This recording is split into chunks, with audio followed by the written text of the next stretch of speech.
সবসময় আমার একটা রিগ্রেট থাকবে যে আমি আব্বুকে নিয়ে আমার সামনাসামনি আর কি লাইভ গোল্ড মেডেল পাওয়াটা সে দেখতে পারি। তো গোল্ড মেডেল নিয়ে অনেকেরই ছবি আছে, আমার ছবি কম, অন্যদের ছবি বেশি। ভেরি শকিং টু মি যে someone who is so passionate তার চান্স হয়নি, এবং ফরচুনেটলি আল্লাহ আমাকে এই সুযোগটা দিয়েছেন যে আমার চান্সটা হয়ে গেল। আমি তো মাইক্রোসফটে ইনশাআল্লাহ জয়েন করব। জয়েন যেদিন করেছি তার পরের দিন থেকে আমি শাড়ি পরা শুরু করি, to just show that I am your faculty member now, I am your teacher. এখানকার স্টুডেন্টদের মতো আসলে আমি কাউকে ওখানে পাই। আমার পাশে সায়েন্টিস্ট শুনতে কেমন লাগে? ছোটবেলায় স্বপ্ন দেখতাম না যে বড় হয়ে বিজ্ঞানী হব। মা না থাকলে আসলে হতো না আমার ডিগ্রিটা। আমার স্টুডেন্টদেরকে স্পেশালি অনেকেই বলি যে please write the SOP send me. CGPA কতটুকু ম্যাটার করে এন্ড জব এক্সপেরিয়েন্স কতটুকু ম্যাটার করে? তো জবটা আমাকে মনে হয় না খুব একটা হেল্প করবে টু গেট আ পিএইচডি। প্রচন্ড ভালো সিজিপিএ, অনেক পেপার করা, কিন্তু রেকমেন্ডেশন লেটারটা অত স্ট্রং না হওয়াতে they couldn't get the offer. এই ইউনিভার্সিটিতে চান্স পাওয়ার যোগ্য। তোমার জার্নিটা কি? প্যারেন্টসরা পিএইচডি করে নাই, যারা হাই স্কুলে পাস তারা সবসময় বেনিফিট পায়। এই জন্য পিএইচডির রেটটা এখন অনেক কম অ্যাকসেপ্টেন্সের, এবং ওই ইমেলগুলো থেকে অনেক সময় তারা বাছাই করে যে কোন স্টুডেন্টগুলো সিভিটা ভালো ছিল, রেজিউমিটা। আমি হচ্ছে সিএমইর অফার পেয়েছি, আমি হচ্ছে ইউএসসি এর অফার পেয়েছি, আমি ইউম্যাস এর অফার পেয়েছি, -20 পর্যন্ত যায়। সো আমি কিভাবে মারা যাবো। স্লাইডস নিয়ে এসে আমার সামনে প্রেজেন্টেশন দিয়েছিল যে why I should join their lab. আপনার এটা নিয়ে বাংলাদেশি যারা স্টুডেন্ট, মানে বাংলাদেশি সিএসসি গ্রাজুয়েট স্টুডেন্টের কোনো অভাব নেই, সো তাদের জন্য কি সাজেশন হবে? তাদের কি আসলে চাকরি হুমকির মুখে না? মানে তাদের সাজেশন কি থাকবে তাদের জন্য? অত চ্যাট জিপিটিও ছিল না বা ডিপ লার্নিংও ছিল না। তবে পিএইচডি কি অর্থ? একটা রিসার্চ পেপার সাবমিট করার পরে, পাবলিশ করার পরে I had to go on a vacation, otherwise আমার ব্রেন রিস্টার্ট করতে আমার খুব কষ্ট হয়। প্রত্যেকটা কনফারেন্সে গিয়ে নেটওয়ার্কিং না করি দেন ইট ডাজন্ট ম্যাটার তুমি কোথায় যাচ্ছ, কেউ যদি তোমাকে নাই চিনল দিন শেষে। আমি কনফারেন্সে গিয়ে আমরা যখন স্যার সহ যখন গিয়েছি, আপনার নাম বলার পর সবাই চেনে আপনাকে। ইউএস এর academia is not doing great right now. সিএমইতেও সব স্টুডেন্টরা আমাকে চেনে, কারণ হচ্ছে আমি মনে হয় একমাত্র যে এতগুলো অ্যাওয়ার্ড এবং এতগুলো পেপার নিয়ে দিয়েছি। এনিওয়ান আমার নাম যদি কেউ নেয় তাহলে সে আমার প্রফেসর ফেভারিট হয়ে যাবে। আপনার প্রফেসর পুরো টাইম খালি নাদিয়া নাদিয়া নাদিয়া নাদিয়া নাদিয়া নাদিয়া করেছে, এখন আমি আর কার কাছে যাই। সো আমি তো আসলে শর্ট স্টোরিজ ফলো করি ফ্রম দ্য ভেরি বিগিনিং, যে আজকে ওই ছোট একটা পেজ থেকে, যেখানে হচ্ছে হয়তো খুবই কম সংখ্যক ফলোয়ার ছিল, আমরা নিজেরাই শুধুমাত্র ছিলাম, সেখান থেকে আজকে এত এত ফলোয়ার্স। আসসালামু আলাইকুম সবাইকে, শর্ট স্টোরিজের আজকের ব্র্যান্ড নিউ এপিসোডে আপনাদের স্বাগতম। আজকে এই নতুন এপিসোডে আমাদের গেস্ট খুবই স্পেশাল একটা মানুষ, যিনি আমার নিজের টিচার অ্যান্ড আমার মেন্টর। উনি ঢাকা ইউনিভার্সিটির সফটওয়্যার ইঞ্জিনিয়ারিং ডিগ্রিধারী প্রথম নারী শিক্ষক, যিনি এখানে জয়েন করেছেন। অ্যান্ড এর পরবর্তীতে উনি ওয়ার্ল্ডের টপ ইউনিভার্সিটি কার্নেগি মেলন ইউনিভার্সিটিতে পিএইচডি সম্পন্ন করেছেন।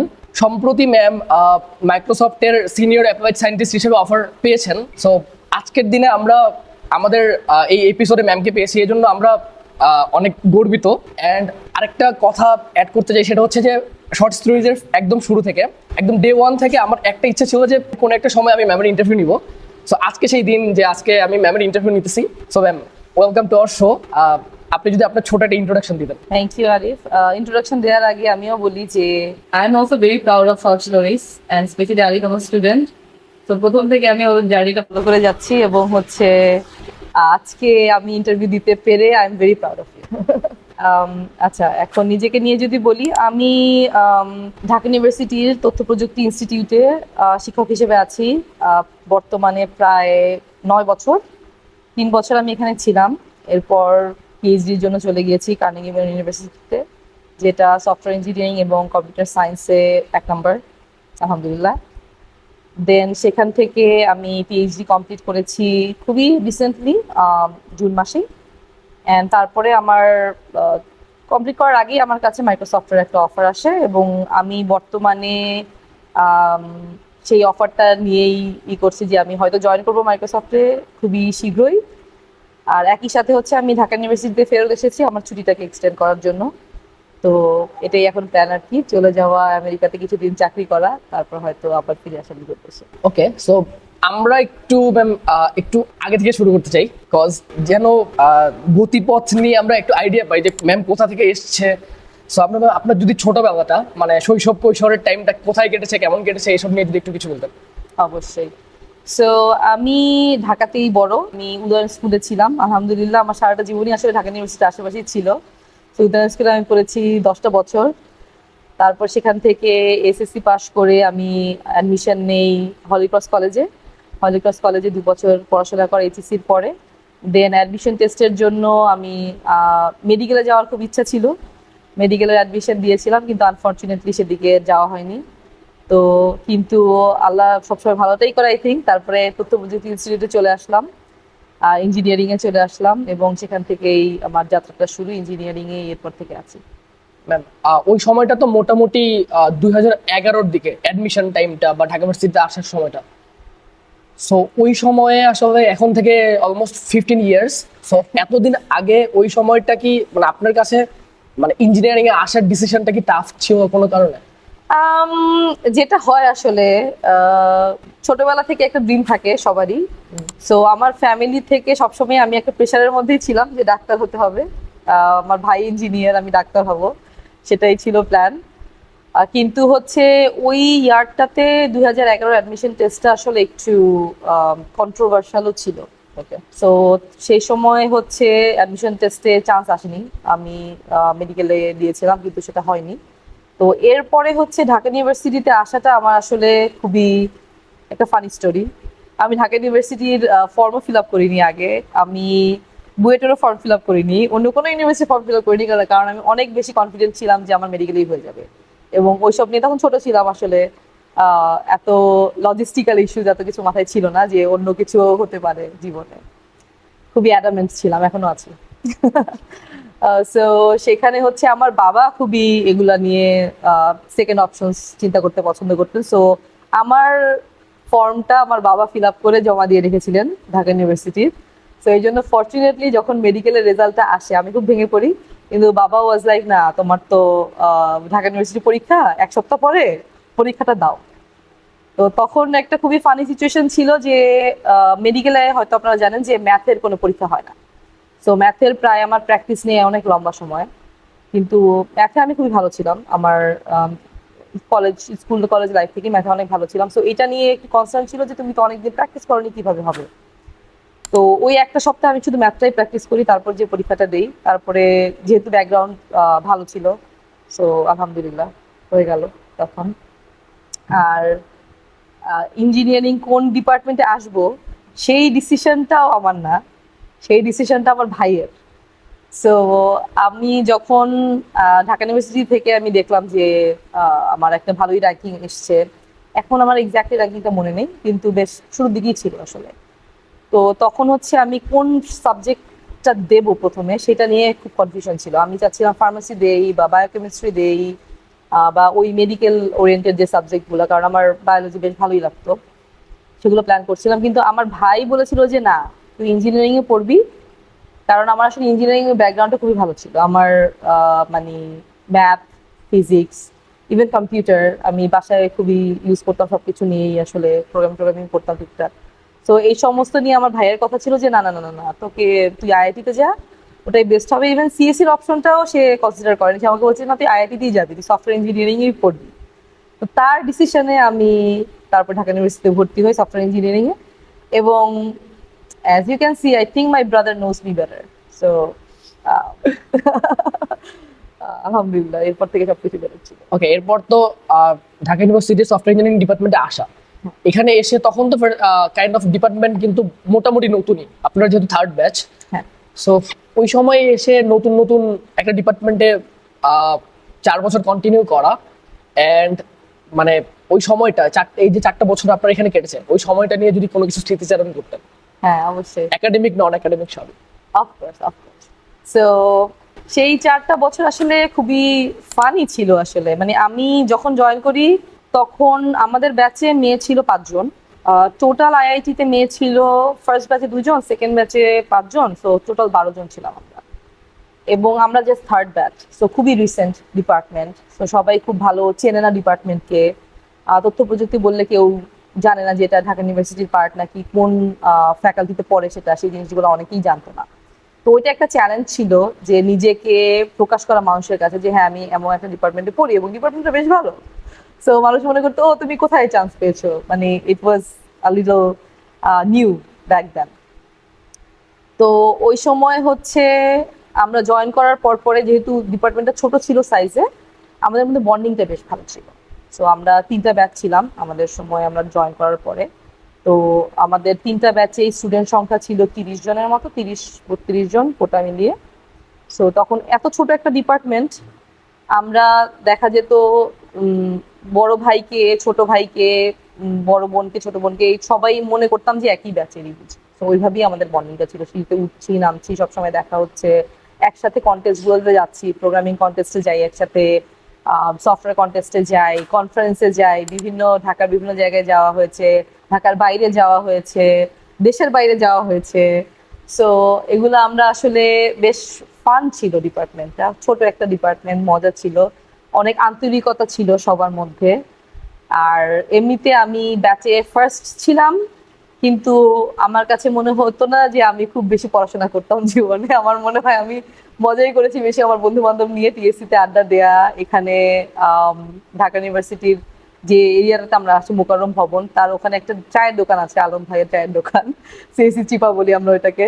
ওইখানে সারাক্ষণ আড্ডা দেয়া, আর ওই তো গল্প টল্প করা, বিভিন্ন কন্টেস্টে গিয়ে বেশিরভাগ খাওয়া দাওয়া করা, গেম খেলা, এগুলা করেই আসলে সময়টা কিভাবে 4 বছর কেটে গিয়েছে টের পাই। তো খুব যে সারাক্ষণ পড়াশোনার মধ্যে ছিলাম আমরা সবাই, এরকম না ব্যাপারটা। It was fun, somehow it happened. Okay, so আমি যদি একাডেমিক ইনফরমেশন অ্যাড করতে চাই, সেটা হচ্ছে ম্যাম বলতেছে অনেক আড্ডা টাড্ডা সবকিছু দিয়েছে, বাট এরপরেও অ্যাজ ফার এজ নো, ম্যামের সিজিপিএ আইআইটির ইতিহাসের রেকর্ড সিজিপিএ 3.99, যেটা এখন পর্যন্ত মনে হয় কেউ ব্রেক করতে পারে নাই। আপনার মানে এই জিনিস অ্যাচিভ করতে কতটুকু একাডেমিক রিপোর্ট দিতে হয়েছে? আমি বলবো আসলে হ্যাঁ, আমার সিজিপিএটা আসলে সামহাউ অনেক বেশি ভালো ছিল। আর আমার সেইটা কিভাবে এসেছিল সেই প্রশ্নটা আমাকে সবাই করে। তো সেই প্রশ্নের উত্তরটা হচ্ছে যে আমি ছোটবেলা থেকেই পড়াতে খুব ভালোবাসতাম। সো আই থিঙ্ক আমার ফ্রেন্ডদের এই ক্রেডিটটা যায় অনেকখানি, যে আমি ওদেরকে অনেক অনেক পড়াতাম। প্রত্যেকটা পরীক্ষার আগে রাত বরাদ্দই থাকতো যে আমি আইআইটিতে আসবো এবং সবাইকে পড়াবো। সো আই থিঙ্ক ওদেরকে পড়াতে পড়াতেই আমার কনসেপ্টগুলো ক্লিয়ার হয়ে যেত। সো আর আইআইটির আসলে যে পড়াশোনাটা আমি বলি সবাইকে যে খুব বুকিশ পড়াশোনা ওরকম না, খুব প্র্যাকটিক্যাল ওরিয়েন্টেড, খুবই যেটা হয় আর কি, প্রোগ্রামিং ইঞ্জিনিয়ারিং এর বিভিন্ন টপিকস। সো এমন না যে খুব আমরা বই পড়ি, তার থেকে আমাদের প্র্যাকটিক্যাল কাজগুলা, একটা প্রোগ্রাম করা বা একটা সফটওয়্যার বানানো, ওই জিনিসগুলোতে অনেক বেশি কি বলবো প্রায়োরিটিস ছিল, টিচারদের দিক থেকেও প্রায়োরিটিস ছিল। সো ওগুলো সবসময় ভালো ছিলাম, ওগুলো সবসময় করতাম, ফ্রেন্ডদের অ্যাসাইনমেন্ট করতাম, নিজের অ্যাসাইনমেন্টও করতাম, ডিফারেন্ট ডিফারেন্ট ভার্সনস তৈরি করতাম অ্যাসাইনমেন্টের। সো কনসেপ্টগুলো ওভাবেই ক্লিয়ার হয়ে যেত। আর এই জন্যই আসলে আই থিঙ্ক ফার্স্ট হতে যে খুব বেশি কষ্ট করতে হয়েছে আমি বলবো না, it was kind of on the flow. তো কন্টেস্টগুলোতে যাওয়া, সফটওয়্যার প্রোগ্রামিং গুলো করা, ওগুলোর সাথে ফ্লোতেই আসলে সাবজেক্টগুলো কভার হয়ে যেত। ওকে, সো ম্যাম আমি যদি এবার একটু যেহেতু আইআইটির একাডেমিক্যালি আপনার রিসার্চটা একটু দেরিতে শুরু করে, মানে যেহেতু ইন্ডাস্ট্রি বেসড কিছুটা, যেহেতু আমাদের ইন্টার্নশিপ থাকে, সো আপনার কি আন্ডারগ্রাডে থাকার টাইমেই কোনো রিসার্চের কাজটা করা হয়েছে? যদি হয়ে থাকে তাহলে কিভাবে শুরু করা? সো এটা আসলে আইআইটিতে একটা SPL3 নামক একটা সাবজেক্ট আছে, সফটওয়্যার প্রজেক্ট 3 বলা হয়, কারণ তার আগে আমরা আরো 2টা করে আসি, 1 এবং 2। সো ওইটাতে একটা অপশন থাকে সবসময় যে আমরা কি ধরনের প্রজেক্ট করতে চাই। সো অনেকেই এটা সফটওয়্যার বিল্ড করে, ইন্ডাস্ট্রি প্রজেক্ট করে, অনেকে রিসার্চ প্রজেক্ট করে। সো রিসার্চ প্রজেক্ট আমি যখন ছিলাম তখন অত কমন ছিল বলবো না। সো বেশিরভাগ আমাদের স্টুডেন্টরা রিসার্চ প্রজেক্টের বদলে ওই সফটওয়্যার প্রজেক্টগুলোই বেশি প্রিফার করতো, কারণ ওটাতে একটু মজা বেশি পায় হয়তো ইনিশিয়ালি, একটু প্রোগ্রামিং করা যায়, ইন্ডাস্ট্রি কোলাবোরেশন হয়। তো আমার আসলে প্রথম থেকেই পিএইচডি করার শখ ছিল। অ্যাকচুয়ালি আমার বাবার অনেক শখ ছিল যে মেয়ে রিসার্চ করবে, পিএইচডি করবে। তো আমি ওইটাকে এক্সপ্লোর করতে চাচ্ছিলাম। তো এক্সপ্লোর করার জন্য ওইটা আমার জন্য খুব একটা ভালো সেমিস্টার ছিল ট্রাই করার কোনো কিছু। সো আমি তখন হচ্ছে আমাদের ফ্যাকাল্টি কাজী মোহাম্মদ সাকিব, ওনাকে আমি রিচ আউট করি এবং বলি যে স্যার আমি একটা রিসার্চ প্রজেক্ট করতে চাই। স্যার আমাকে খুবই সাপোর্ট দিয়েছিলেন এবং ওই সময় আমি একটু আর্লি শুরু করেছিলাম, SPL এর একটা সেমিস্টার আগে, তখন আমি ইন্টার্নশিপে ছিলাম। তো তখন আমি ইন্টার্নশিপ থেকে প্রতিদিন কাইন্ড অফ ফোর্থ ইয়ারে তখন, রাইট? তখন আমি 3rd ইয়ারে এসেছি। ওকে, সো 4th ইয়ারে আমাদের ছিল হচ্ছে SPL3। কিন্তু থার্ড ইয়ারের শেষে আমাদের ছিল ইন্টার্নশিপটা। সো আমি ইন্টার্নশিপের সময় আমি স্যারের কাছে রিচ আউট করি যে আমি পরের সেমিস্টারে যে এসপিএল 3 হবে সেটাতে আমি রিসার্চ করতে চাই আপনার সাথে। তো তখন হচ্ছে স্যার আরো ভালো বলতে পারবেন এগুলো নিয়ে, যে আমি একটু আম, ভালো পরিশ্রম দিয়েছে তখন আসলে আমার। আমি সারাদিন অফিস টফিস করে সন্ধ্যায় 6টা-7টার সময় ডিপার্টমেন্টে চলে আসতাম স্যারের সাথে কাজ করার জন্য, এবং স্যার আমার সাথে কাজ করে রাত্রে আমাকে 9টা-10টার সময় বাসায় নামিয়ে দিয়ে চলে যেতাম। সো আমরা দুজনই বেশ কষ্ট করেছি ওই সময়টাতে একটা রিসার্চ প্রবলেম বিল্ড করার জন্য। সেই রিসার্চ প্রবলেমটা পরবর্তীতে আমরা এসপিএল 3 সময় আমরা একটা পাবলিকেশন আমাদের হয়, তো সেটা দিয়ে আমার প্রজেক্টটা শুরু হয় ওখান থেকে। সো আমি বলবো যে আমি থার্ড ইয়ারের শেষে মোটামুটি সেকেন্ড সেমিস্টারের মাঝামাঝি সময়ে আমি রিসার্চটা শুরু করি, কারণ আমার আগে থেকে ইন্টারেস্ট ছিল রিসার্চ করার। কিন্তু আমি বলবো এটা খুব একটা কমন ছিল না ওই সময়, বাট এখন যত দিন যাচ্ছে আই থিঙ্ক এটা কমন হওয়া উচিত। ওকে, সো অনার্সের পরে যদি ম্যাম মাস্টার্স নিয়ে একটু আসি, মাস্টার্স তো এখানেই করা হয়েছে আপনার। সো মাস্টার্স যেহেতু আমাদের এখানে রিসার্চ বেসড, সো মাস্টার্সের টাইমে ধরেন আপনার রিসার্চের কাজ করে অনার্সের মানে একটা তো প্রেশার থাকে যে অনার্সে ফার্স্ট, মাস্টার্সে ফার্স্ট হইতে হবে, আবার রিসার্চের কাজ করতে হবে, কনফারেন্সে পেপার করতে হবে, সবকিছু মিলায় মাস্টার্সে আবার 4/4 পাওয়া। তো ওই টাইমটা কেমন কেটেছে? ওই টাইমটা আই থিঙ্ক আমার থেকে ওই যে আমার সুপারভাইজার স্যারই মনে হয় একটু বেশি টেনশনে ছিলেন, কারণ আমি একটু বললাম তো আমি বেশ অ্যাডামেন্ট, খুবই জেদি এবং লেগে থাকতে পছন্দ করি। সো আমার তখন কোর্সগুলো যেমন যাওয়ার, যেহেতু একই সময় মানে সেম ফ্লোতেই আসলে কোর্সগুলো যাচ্ছিল, এবং আমি ওই সময় কোর্স ক্রিয়েটও করেছিলাম নিজে। আমি স্যারের সাথে একসাথে মিলে কোর্স ক্রিয়েট করেছি, অন্যান্য কোর্স নিয়েছি। So that was going as a flow, যেভাবে যায়। কিন্তু আমার তখন ছিল যে আমি টপ কনফারেন্সে আমার পেপার পাবলিশ হবে।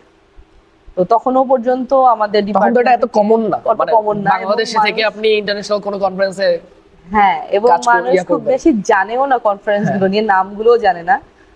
তো আমার তখন বেশ একটা জেদ ছিল যে আমি যে সব software engineering conference, ICSI international conference software engineering বা এফএসি বা এএসসি, সো এরকম বেশ কয়েকটা টপ র্যাঙ্ক কনফারেন্স আছে। সো আমার তখন থেকেই প্ল্যান ছিল যে আমি এগুলোতে পাবলিশ করব। তো এটার জন্য হচ্ছে স্যার খুবই টেনশনে ছিলেন, কারণ আমি নিজেরা কাজ করে, আমাদের তো রিসোর্সেস কম, ইভালুয়েশন কম, সো অত ভালো যে আমরা তখন রিসার্চ করতে পারতাম এরকমও না। এখন আস্তে আস্তে অনেক বেটার হয়েছে। তো তখন আমি সেই কাজগুলো নিয়ে খুব চেষ্টা করেছিলাম যে সাবমিট করব এবং ওই পেপারগুলো ওখানে পাবলিশ হবে, এবং রিজেকশন খাচ্ছিলাম সেগুলো নিয়ে। তো স্যার তখন খুবই ভয় পেয়ে গিয়েছিলেন যে আমি ডিপ্রেসড হয়ে যাব রিজেকশন খেয়ে, কারণ আমি যে একটু অন্য বি বা সি র্যাঙ্কের কনফারেন্স সেটাতে দেওয়ার জন্য আমি রাজি হচ্ছিলাম না। তো আমি স্যারকে বলছিলাম যে না না না, আমি এতেই দেবো, এ স্টারই আমি দেবো। তো ওইভাবে হচ্ছে একটা বেশ রিল্যাক্সের সময় যায়নি একদমই, বেশ স্ট্রেসফুল টাইম ছিল। বা শেষ পর্যন্ত আমার বি র্যাঙ্কের একটা কনফারেন্স আমার হয়, এবং আমি সেটা নিয়ে জাপানে যাই। দেন হচ্ছে আরেকটা কনফারেন্স হয়, সেটা নিয়ে আমি ইন্ডিয়াতে যাই। তো সেগুলো হওয়ার পরে হচ্ছে মোটামুটি সবাই একটু রিল্যাক্স করে যে ঠিক আছে, মানে নাদিয়া ডিপ্রেশনে যাবে না আই থিঙ্ক, কারণ she is getting acceptance in different conferences, although not ICSI yet, but there are other good conferences যেটাতে আমার acceptance আসছিল। হ্যাঁ, মানে ওই সময়ে ডেফিনেটলি আপনার মানে এখন যেমন জিনিসটা একটু কমন, মানে কমন মিন্স হচ্ছে এখন একটু একটু করে যত দিন যাচ্ছে একটু বাড়তেছে। হ্যাঁ, আন্ডারগ্রেড থেকে, বুয়েট থেকে, ঢাকা ভার্সিটি থেকে বা অন্য ভার্সিটিগুলো থেকেও মানুষজন বাইরে পেপার পাবলিশ করে যাচ্ছে। বাট 2000 কাইন্ড অফ ওটা 2015, 16, 17 দিকে, 15, 16, 2014 থেকে আমি পাবলিশ করা শুরু করি। 2014 তে আমার প্রথম সো অলমোস্ট 12 ইয়ার্স আগে। সো ডেফিনেটলি ওই সময়তে এটা খুব বড় অ্যাচিভমেন্ট। হ্যাঁ, এখন এখন চিন্তা করলে একটু অবাকই লাগে যে ওই সময় আমি এই ছোট বয়সে কিভাবে এতটা অ্যাডামেন্ট ছিলাম। আর তারপরে গ্রাজুয়েশনের পরে তো আপনার 2টা গোল্ড মেডেল পাওয়া হয় এখান থেকে, ঢাকা ভার্সিটি থেকে। আলহামদুলিল্লাহ। সো ঢাকা ভার্সিটি থেকে 2টা গোল্ড মেডেল পাওয়ার মানে কনভোকেশনের যদি কোনো স্মৃতি কিছু বলতেন। হ্যাঁ, সো মানে সবসময় তো ফার্স্টই ছিলাম ডিপার্টমেন্টে, তো ওইটা টু বি অনেস্ট এক্সপেক্টেডই ছিল যে গোল্ড মেডেল আসবে। অনার্সে একটা এসেছিল এবং মাস্টার্সে একটা এসেছিল। কনভোকেশনের টাইমটাও আসলে বেশ আমার ফ্রেন্ডদের সাথে ফান করে কাটিয়েছি। অনেকে আমার গোল্ড মেডেল চুরি করতে যাচ্ছিল, তো গোল্ড মেডেল নিয়ে অনেকেরই ছবি আছে, আমার ছবি কম, অন্যদের ছবি বেশি। এবং আমার গোল্ড মেডেলে কামড় টামড় দিয়ে সেটাকে ভেঙে ফেলার অনেক চেষ্টা করা হয়েছে। But yeah, thankfully it was a very good fun time. আর প্রেসিডেন্টের হাত থেকে গোল্ড মেডেল নেওয়া is not a like small thing. So I was very happy যে আমার মানে প্রেসিডেন্টের সাথে বেশ কিছু সুন্দর সুন্দর ছবি, এবং তখন উনি যেভাবে আমাকে গ্রিটিংস দিয়েছেন সেই জিনিসগুলো আমার বেশ ভালো মনে পড়ে এখন। হ্যাঁ, মানে ওই বয়সের জন্য তো ডেফিনেটলি ড্রিম টাইমের মতো একটা দেশের প্রেসিডেন্টের কাছ থেকে আপনি স্বর্ণপদক নিচ্ছেন। কিছু স্যাড মেমোরিজও আছে ওই সময়ের, মানে আমার অনার্সের যে গোল্ড মেডেলটা আমি পাই, সেটা আমি হচ্ছে আমার মাকে নিয়ে গিয়েছিলাম গোল্ড মেডেলটা নেওয়ার জন্য। তো ওই সময় আমার বাবা ওয়াজ ভেরি জেলাস যে তুমি তোমার মাকে নিয়ে যাও সব জায়গায়, আমাকে তো নিয়ে গেল না। তো আমি তখন তাকে বলেছিলাম যে আচ্ছা, ঠিক আছে, আমি মাস্টার্সের সময় তোমাকে নিয়ে যাব। তো তখন আমি মাস্টার্সের সময় তার জন্য অ্যাপ্লাই করি এবং তার এন্ট্রেন্সের জন্য টিকিট নেই, কিন্তু আমার বাবা দেখে যেতে পারেননি সেটা। আমার বাবা মাস্টার্সের গোল্ড মেডেল পাওয়ার মাসখানেক আগে মারা যায়। তো তখন আসলে এটা একটা সবসময় আমার একটা রিগ্রেট থাকবে যে আমি আব্বুকে নিয়ে আমার সামনাসামনি আর কি লাইভ গোল্ড মেডেল পাওয়াটা সে দেখতে পারি। সো ম্যাম, আমি যদি আগের ট্রানজিশনটা নিয়ে একটু রিক্যাপ করি, ধরেন একটা টাইমে মানে আমাদের যেটা হয় আর কি বাংলাদেশের পার্সপেক্টিভে, মানে মোটামুটি মোস্ট অফ দ্য স্টুডেন্টসের যেটা হয়, তাদের যেটা ড্রিম থাকে ওই ভার্সিটিতে ওই সাবজেক্টে ওখানে যেতে পারে না। সো তাদের second option, third option, fourth option এমন করে নিচের কোনো অপশন চুজ করতে হয়। তো এই যে মানে এখনকার দিনে আপনাদের সময় হয়তো মানে মানুষজন অনেক বেশি ধৈর্যশীল ছিল, বাট এখনকার দিনে স্টুডেন্টরা যেটা করে, যেটা অ্যাচিভ করতে পারে না, ডিপ্রেস হয়ে যায়, আর অনেক কিছু অনেক অনেক ইস্যু ক্রিয়েট হয়। বাট আপনি ওই জায়গা থেকে এখানে এসে, এখানে মানে যেখানে আসার কথা না, ওইখানে এসে আপনি দুটো স্বর্ণপদক অ্যাচিভ করছেন। সবাইকে হয়তো অনেকেরই ড্রিম ছিল সফটওয়্যার ইঞ্জিনিয়ারিং বা ইঞ্জিনিয়ারিং এ পড়া ছোটবেলা থেকে, বাট আপনি সুইচ করে এসে সবাইকে বিট করেছেন। সো আপনার এই ব্যাপারে মানে এখনকার জেনারেশনের জন্য কি সাজেশন থাকবে এই জিনিসটা নিয়ে?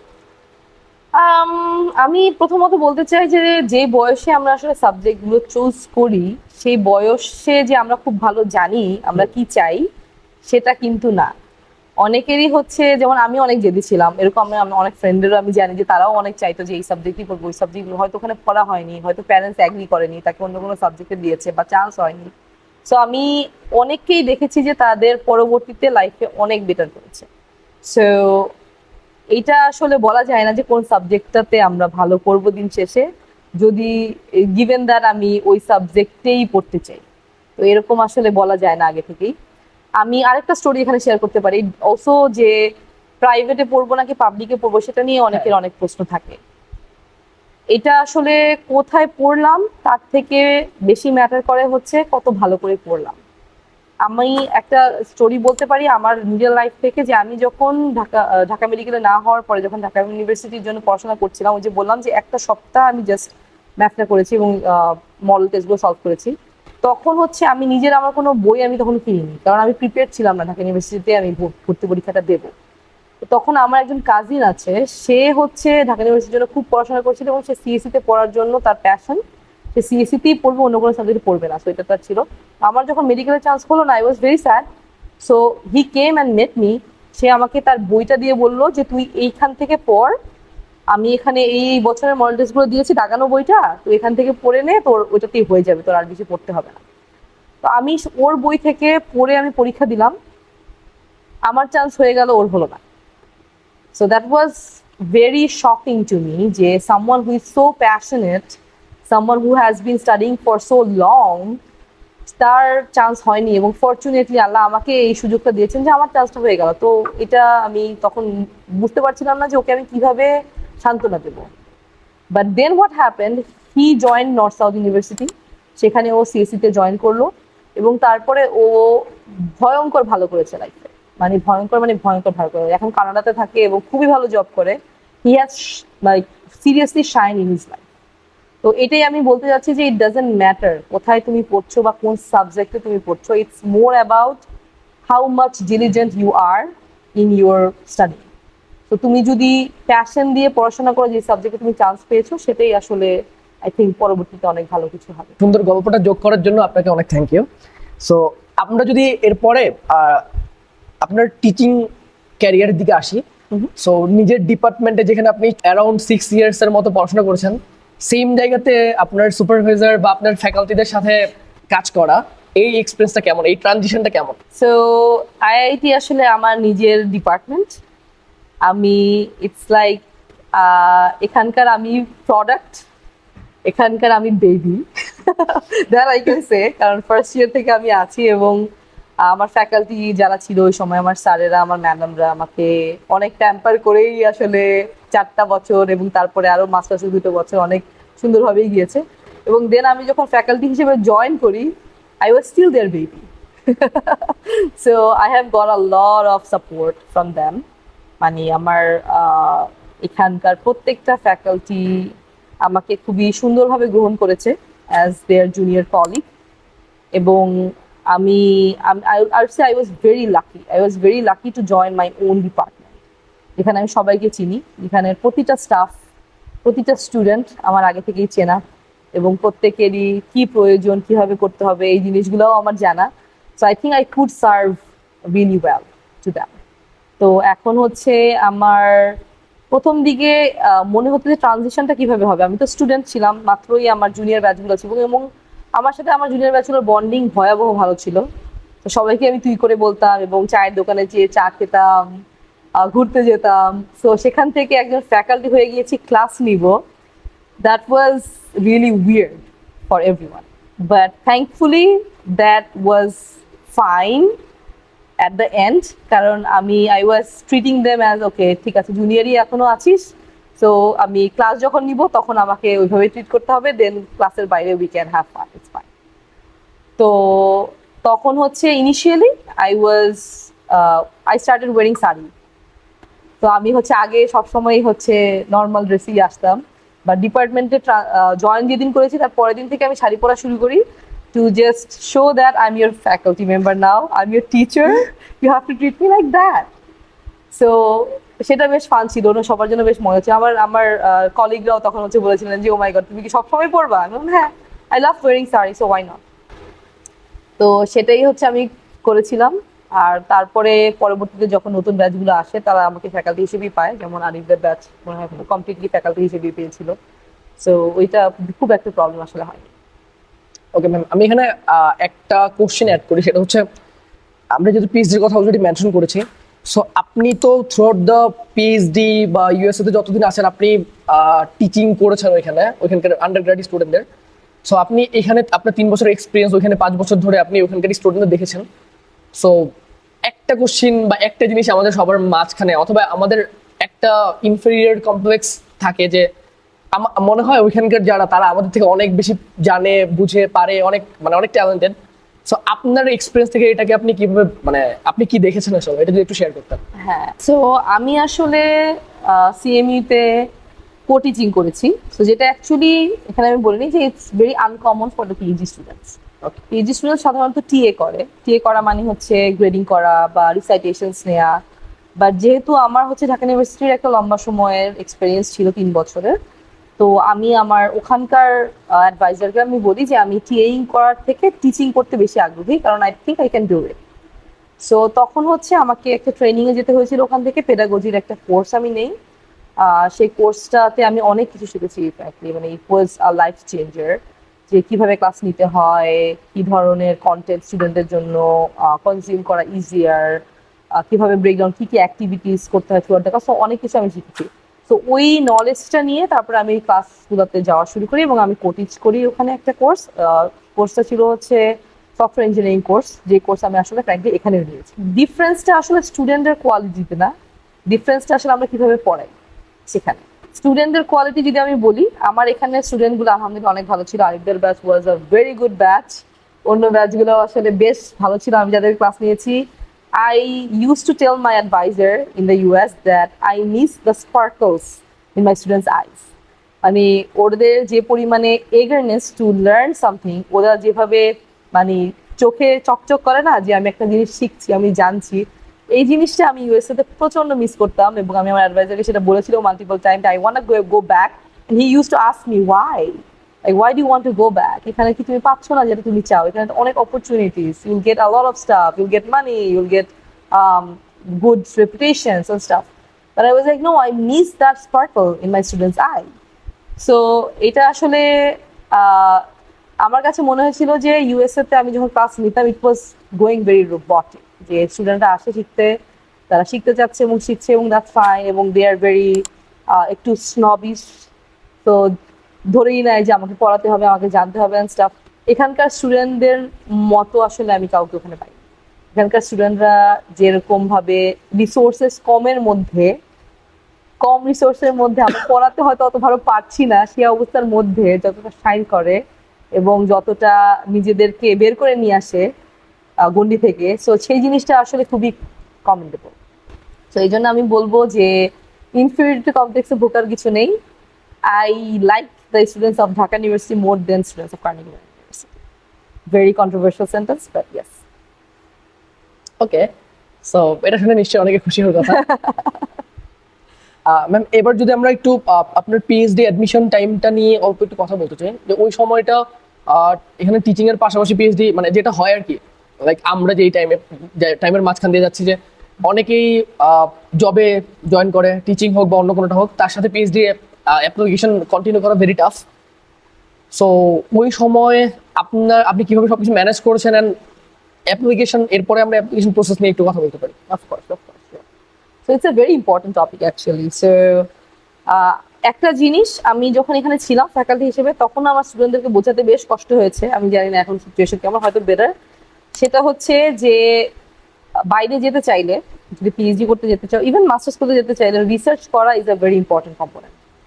সো একটা রিসার্চ পেপার থাকলে সেটা যে পরিমাণে বেনিফিট দেয়, তোমরা যদি জিআরইতে ফুল স্কোর নিয়ে আসো, it will not give you that much benefit. So এই জন্য মেইন উদ্দেশ্যটা তো প্রথম থেকেই আমার ছিল নিজের প্রোফাইলটা বিল্ড আপ করা। So it was a journey, it was not for 1 month or 2 months or 3 months, it was a whole journey from my undergrad, যেখান থেকে আমি স্টার্ট করি, রিসার্চ করা শুরু করি, আস্তে আস্তে পেপারের সংখ্যা বাড়াই। সো আমি যখন সিএমইতে অ্যাপ্লাই করেছিলাম তখন আমার সাইটেশন ছিল 100+। তো that help me a lot, and you can see যে আমি সিএমইর মতো জায়গাতে আমি অ্যাডমিশন নিয়েছি। So that was actually a big deal for them too. তো এই জিনিসটা আসলে প্রোফাইল রেডি করার এই ব্যাপারটা খুব ইম্পর্টেন্ট। দেন নেক্সট আসে হচ্ছে, অনেকেই মনে করে যে সিজন শুরু হবে, আমি জাস্ট এসওপি লিখে জমা দিয়ে দিব, it's not a big deal. But আমি বলবো এটা আসলে একটা টাইম কনজিউমিং ব্যাপার। অনেককে আমি চিনি যারা 6 মাস 1 বছর ধরে তাদের রেসিপি লিখেছেন, আমি নিজে আই থিঙ্ক 4 মাস ধরে রেসিপি লিখেছিলাম। So it takes a lot of time, because একটা স্টেটমেন্ট অফ পারপাস হচ্ছে তুমি ইউ আর সেলিং ইয়োরসেলফ। তো যখন নিজেকে সেল করতে হয়, আমরা খুবই বাজে ইন সেলিং আওয়ারসেলফ। সো আমরা আসলে নিজেদের অনেক ইনফিরিয়রিটি কমপ্লেক্সে ভুগি এবং জানি না কিভাবে সেল করতে হয় নিজেকে। সো ইটস ভেরি ইম্পর্টেন্ট যে আমি একটা লম্বা সময় নিয়ে আমি সেই এসওপিটা লিখে নিজেকে ভালোভাবে সেল করবো এবং অনেককে দিয়ে সেটা রিভিউ করাবো, যারা আমাকে বলে দিতে পারবে যে এই জিনিসগুলো আমি আরো বেটার লিখতে পারি, বা এই জিনিসগুলো আমি লেখাটা অত ভালো হচ্ছে না, বা আরো নিজেকে নিয়ে আরেকটু ব্র্যাক করা উচিত, বা বেশি ব্র্যাক হয়ে যাচ্ছে আরেকটু কমিয়ে নিয়ে আসে। তো this feedback are very important. তো ওই জিনিসটা আসলে আমি বলবো যে আমি এই যে 4 মাস ধরে লিখেছি, এবং এখনো আমি আমার স্টুডেন্টদেরকে স্পেশালি অনেকেই বলি যে please write the SOP, send me the SOP so that I can give you some feedback. কারণ প্রথম ড্রাফটেই খুব ভালো একটা স্টেটমেন্ট অফ পারপাস লিখে ফেলা ইজ নট দ্যাট ইজি। এই জন্য এই জিনিসটা খুব ইম্পর্টেন্ট। দেন আসে হচ্ছে রেকমেন্ডেশন লেটারের ব্যাপারটা। রেকমেন্ডেশন লেটার, ভালো রেকমেন্ডেশন লেটার জোগাড় করার জন্য again it should be a journey, not a thing for 1 or 2 months. You need to work with the faculty members to get a good recommendation letter. So এখন তুমি নিজের ডিপার্টমেন্টের faculty মেম্বারের সাথে যোগাযোগ করো, তাদের সাথে কাজ করো, কিংবা তুমি বাইরের কারোর সাথে যদি কাজ করো, কোনো সুযোগ পাও, বা ইন্টার্নশিপ বা part time, anything, any opportunities is great, because it's gonna give you a good recommendation letter, so যেটা তোমার ফিউচারে অনেক ভালো কাজে আসবে। So that's something that student should really really focus on. Okay, এখানে তো বেশ কয়েকটা পয়েন্ট থাকে অ্যাডমিশন টাইমের। একটা যেমন সিজিপিএ, তারপরে জব এক্সপিরিয়েন্স, এসব। সো মানে বাংলাদেশে খুবই কমন যেটা, যে ভার্সিটি আসার পরে আমরা ফার্স্টে শুনি যে সিজিপিএ ম্যাটার করে না, এত প্যারা নেই, এই টাইপের কথাবার্তা। সো আপনার কাছে কি মনে হয় আসলে সিজিপিএ কতটুকু ম্যাটার করে, অ্যান্ড জব এক্সপিরিয়েন্স কতটুকু ম্যাটার করে? CGPA matter করে as long as it's not too low. So it doesn't have to be high like 3.99. That's very rare. But it shouldn't be like 3.01. So but to be honest, এখানে আমি specially add করতে চাই, আমি এমনও দেখেছি যে 3.01 টাইপের সিজিপিএ নিয়েও অনেক ভালো জায়গায় পিএইচডি মাস্টার্স করেছে। So it's not something to tell you that no তুমি করতে পারবে না। It gets a little tough it gets a little tough, তোমাকে অনেক কাজ করতে হবে, অনেক রিসার্চ করতে হবে, then probably you'll get a good offer. But মানে সিজিপিএ যে খারাপ হলে পিএইচডি করা যাবে না, this is not true. CGPA মোটামুটি একটা স্ট্যান্ডার্ড কিছু 3.5 এর আশেপাশে থাকলে it's very good to get a good PhD offer. You don't have to get a perfect course on that.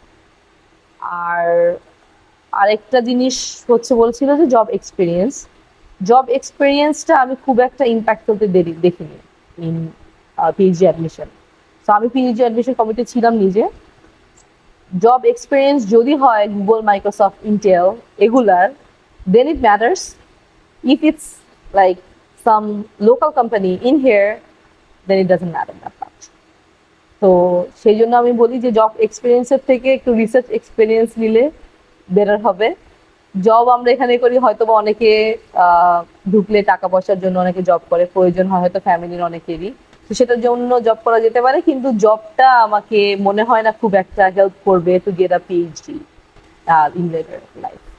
ওকে, আপনি যদি মেনশন করছেন যে আপনি অ্যাডমিশন কমিটি অর এর সারাউন্ডিংস এ থেকেছেন, সো আপনার মানে ওই এন্ডের এক্সপিরিয়েন্স কেমন আসলে? তারা মানে কোন জিনিসটাকে প্রেফার করে, অথবা ধরেন দুইজনকে কেমনে কম্পেয়ার করে? একটা জিনিস আমি খুবই ইম্পর্টেন্ট দেখেছি ইউএসএ তে, সেটা হচ্ছে to get recommendation letter from people who are reputed, who are known to the community. So এই জন্য আসলে আমি আমার স্টুডেন্টদেরও সবসময় এনকারেজ করি যে try to work with someone outside of the community here, like in Bangladesh. তোমার অ্যাডভাইজার একজন হয়তো থাকবে, তার রেকমেন্ডেশন তুমি নিবে, that's fine, but you also try to get someone who is in abroad, maybe USA তে, কানাডাতে, অস্ট্রেলিয়াতে। There are people who are known to the community, ওদের যদি রেকমেন্ডেশন লেটার একটা পাওয়া যায়, that's a really good thing. So আমি অনেক সময় দেখেছি যে অনেক ভালো স্টুডেন্ট, প্রচন্ড ভালো সিজিপিএ, অনেক পেপার করা, কিন্তু রেকমেন্ডেশন লেটারটা অত স্ট্রং না হওয়াতে they couldn't get the offer. Even recommendation letter প্রচন্ড স্ট্রং, যেখানে এটা আমাদের একটা কমন ফরম্যাট, যে বাংলাদেশ থেকে আমরা অনেকেই রেকমেন্ডেশন লেটার আমি নিজেই লিখি, যে বলি যে ও এটা আমার টপ 10 এর মধ্যে একজন স্টুডেন্ট, দ্যাটস আ ফরম্যাট, এবং people in US know that. তো যখন একজন ফ্যাকাল্টি মেম্বার বলছে যে এটা আমার top student, they don't trust them, they are like I don't know you, I don't trust you, and you all say the same thing, why would I. তো এই জন্য আসলে রেকমেন্ডেশন লেটারটা একজন খুব ভালো রেপুটেড কাউকে দিয়ে লেখানো খুব খুব খুব important for being in admission committee, I can say that at least. আরেকটা জিনিস হচ্ছে রেকমেন্ডেশন লেটার একদম কমপ্লিট ফরম্যাটে চলে না যাওয়া। অনেকে আমরা নিজেরা রেকমেন্ডেশন লেটার লিখি এবং ফ্যাকাল্টি দিয়ে দিয়ে যে সাইন করিয়ে নিই। Again, the people in the admission committee know that, and they don't like formatted recommendation letters. তো যে রিকমেন্ডেশন লেটারে ডিটেইলস থাকে যে একটা student diligent and hard working, that's not enough. Why that student is hard working, তোমাকে explanation যদি দিয়ে থাকে এবং কোর্সের কথা বলা থাকে, that those things get more importance. তো সেটা একটা ব্যাপার। তো yeah, most important thing recommendation letter. Second important thing statement of purpose, নিজেকে কীভাবে সেল করতে পারে স্টুডেন্টটা। এবং অনেকেরই হচ্ছে মনে হয় যে স্টেটমেন্ট অফ পারপাসে অনলি থাকতে হবে গুড স্টাফ, যে আমি ভালো, আমি এটা করেছি সেটা করেছি। No, you are gonna write down a journey about yourself, like কেন তুমি এই ইউনিভার্সিটিতে চান্স পাওয়ার যোগ্য, তোমার জার্নিটা কি। You don't have to be very good from the very beginning. You could be someone যে স্ট্রাগল করেছে নিজের সিজিপিএ নিয়ে, হয়তো তোমার সিজিপিএটা খারাপ, হয়তো 3.09 তোমার সিজিপিএ, ফর লাইক একটা এক্সাম্পল হিসেবে। So if you still write your recipe in a way that, oh, আমি এরকম আমার CGPA ছিল, but I realized that I want to do this and that, and then I started doing this and that, like আমি research করলাম, আমি hard work করলাম, আমি এগুলো করলাম, and now I'm passionate about this thing, that's a very strong statement of purpose. Rather than someone like me যে বলবে 3.99 পেয়ে যে ও আমি সব কিছুতে ভালো এবং আমাকে নাও। তার থেকে বেটার হচ্ছে যে আমার একটা জার্নি আছে, আমি একটা পার্সন, এবং আমার পার্সোনাল জার্নিটা এরকম যে জার্নিটাতে শো করবে যে how much your passionate about that subject and how much your passionate about that university. তো সেটা আসলে অনেক অনেক অনেক লাভ বেনিফিট পায় as far as I have scene. And আরেকটা জিনিস আমি দেখেছি যেটা আমি একদমই লাইক করি না, স্পেশালি সিভিতে, সেটা হচ্ছে যে অনেক রিসার্চ আন্ডারগ্রাড প্রোগ্রামস থাকে ইউনিভার্সিটিতে। তুমি যদি রিসার্চ আন্ডারগ্রাড প্রোগ্রামে যাও, you will get a lot of benefit. So আমাদের কার্নেগি মেলনে একটা রিসার্চ আন্ডারগ্রাড প্রোগ্রাম আছে, যেটা আমি মেন্টর করি প্রতি বছর। তো ওখান থেকে যখন স্টুডেন্টরা সাবমিট করে application, that gets more importance, priorities then the other ones. And that makes sense in one way, because ওদের সাথে অলরেডি কাজ করেছে ফ্যাকাল্টি মেম্বাররা, ওদেরকে অলরেডি চেনে এবং জানে ওরা এই কাজটা ফুল আপ করতে পারবে, সো তাদেরকে ওরা অফারগুলো দেয়। It's a little sketchy for me. আমি এটা নিয়ে অনেকবার রেজ করেছি অ্যাডমিশন কমিটিতে যে I don't like this approach, because that's creates a little bias, যেখানে সেম কোয়ালিটির স্টুডেন্ট অন্য একটা স্টুডেন্ট হয়তো সেরকম পাত্তা পাচ্ছে না, যেরকম আর ইউ স্টুডেন্টরা পাত্তা পাচ্ছে, but I also understand their point of view.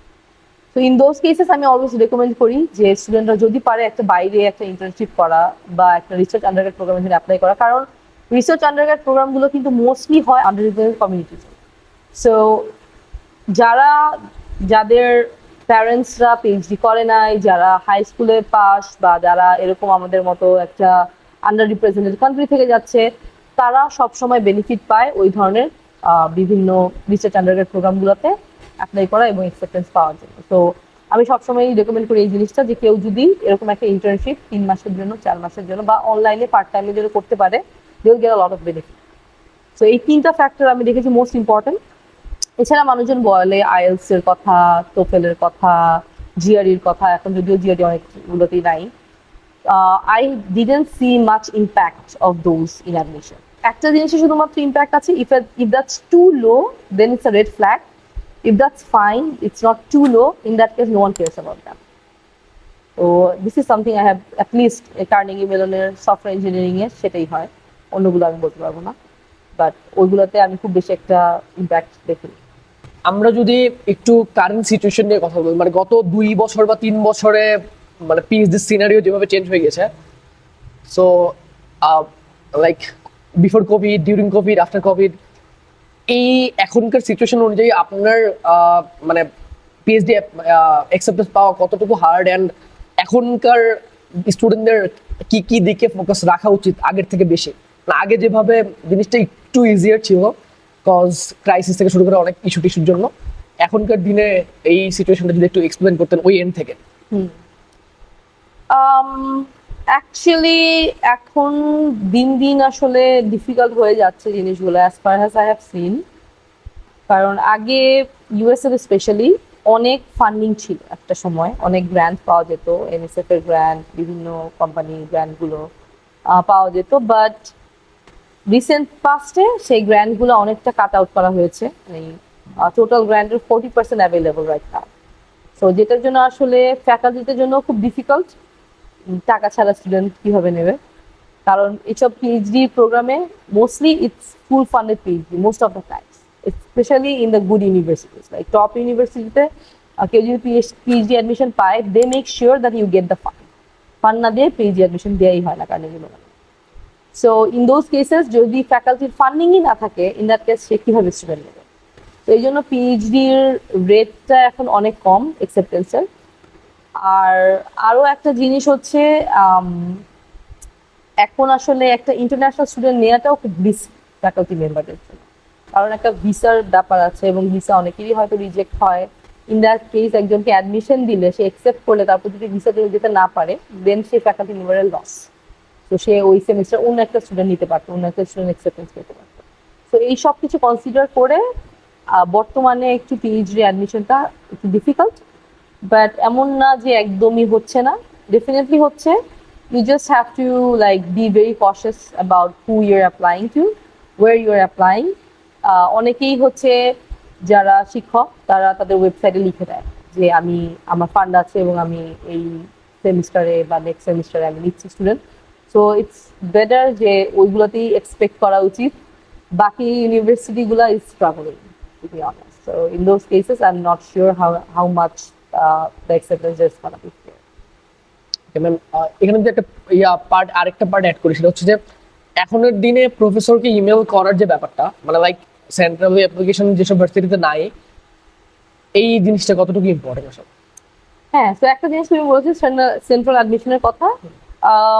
Top র্যাঙ্কের ইউনিভার্সিটিগুলোর most of those have central admission system, কারণ এটা ওরা কোয়ালিটি মেনটেন করার জন্য করে, যে যাতে মানে ইউনিভার্সিটি স্ট্যান্ডার্ডে না হলে অ্যাডমিশনটা না হয়। তো এই জন্য most of the universities have central admission. In those cases faculty মেম্বারকে ইমেল করে খুব একটা লাভ হয় না, কারণ দিন শেষে হচ্ছে তোমাকে সেন্ট্রাল অ্যাডমিশন কমিটির অ্যাপ্রুভাল নিয়ে তারপরেই তোমার ফ্যাকাল্টি পর্যন্ত যেতে হবে। বাট এছাড়া অন্য যে রেগুলার ইউনিভার্সিটিসগুলো আছে তাদের ক্ষেত্রে আমি বলবো ফ্যাকাল্টিকে ইমেল করা is a very important part, because again you don't know যে কি পরিমাণে ফান্ড আছে ইউনিভার্সিটিতে এবং তুমি ফান্ড পাবে কিনা, এবং অ্যাডমিশনের পিএইচডির কোনো পজিশন ওখানে এখন আসবে কিনা। তো ইন দোজ কেসেস যেসব ফ্যাকাল্টি মেম্বার ওরকম ওপেন টু রিক্রুট স্টুডেন্টস, তাদেরকে আসলে আগে থেকে ইমেল করা ভালো, কারণ তারাও আসলে অনেক ইমেল পায় এবং ওই ইমেলগুলো থেকে অনেক সময় তারা বাছাই করে যে কোন স্টুডেন্টগুলো সিভিটা ভালো ছিল, রেজিউমিটা তার স্ট্রং লাগছিল, এবং অনেক সময় তারা আগে থেকেই একটা জুম কল করে তোমাকে কথা বলবে এবং ডিসিশনটা তারা আগে নিয়ে নিবে যে এই স্টুডেন্টটাকে নেওয়া যায় কিনা, এবং then it will go to the committee. So এই জন্য এইসব ক্ষেত্রে ফ্যাকাল্টি মেম্বারদের আমি এখনো বলবো যে ইমেল করা important if you are not looking for only the top rank university. যদি একদম টপ র্যাঙ্ক ইউনিভার্সিটি হয়, ইন দোজ কেসেস ইমেল করে খুব একটা আসলে লাভ পাওয়া যায় না। আপনার পিএইচডি টাইমের রিসার্চ ডোমেইন নিয়ে একটু বলতেন, অ্যান্ড আপনার পিএইচডি টাইমটা, ওইখানকার যে 5 বছরের পিএইচডি টাইমটা, এই সময়টা মানে ওয়ার্ল্ড টপ একটা ইউনিভার্সিটির পিএইচডি এক্সপিরিয়েন্সটা আসলে কেমন এখান থেকে গিয়ে? It's amazing. So আমার আসলে পিএইচডি অ্যাডমিশনের টাইমটা was actually one of the best times of my life, because then আমি রিয়েলাইজ করি how good my profile is. তার আগে পর্যন্ত রিয়েলাইজেশনটা ছিল না। তো পিএইচডি অ্যাডমিশনে যখন আমি অ্যাপ্লাই করি, আই গট গ্রেট রেসপন্সেস। আমি হচ্ছে সিএমইর অফার পেয়েছি, আমি হচ্ছে ইউসিএস এর অফার, ইউএসসি এর অফার পেয়েছি, আমি ইউম্যাস এর অফার পেয়েছি, আরভাইনের অফার, ইউসি আরভাইনের অফার পেয়েছি।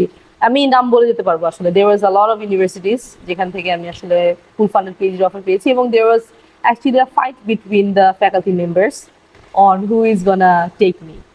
তো এরকম I was feeling really great at that time, কারণ তারা আমাকে, আমি দেখেছি যে ইউনিভার্সিটির যারা good faculty members, they are very generous and they do not feel shy to praise you.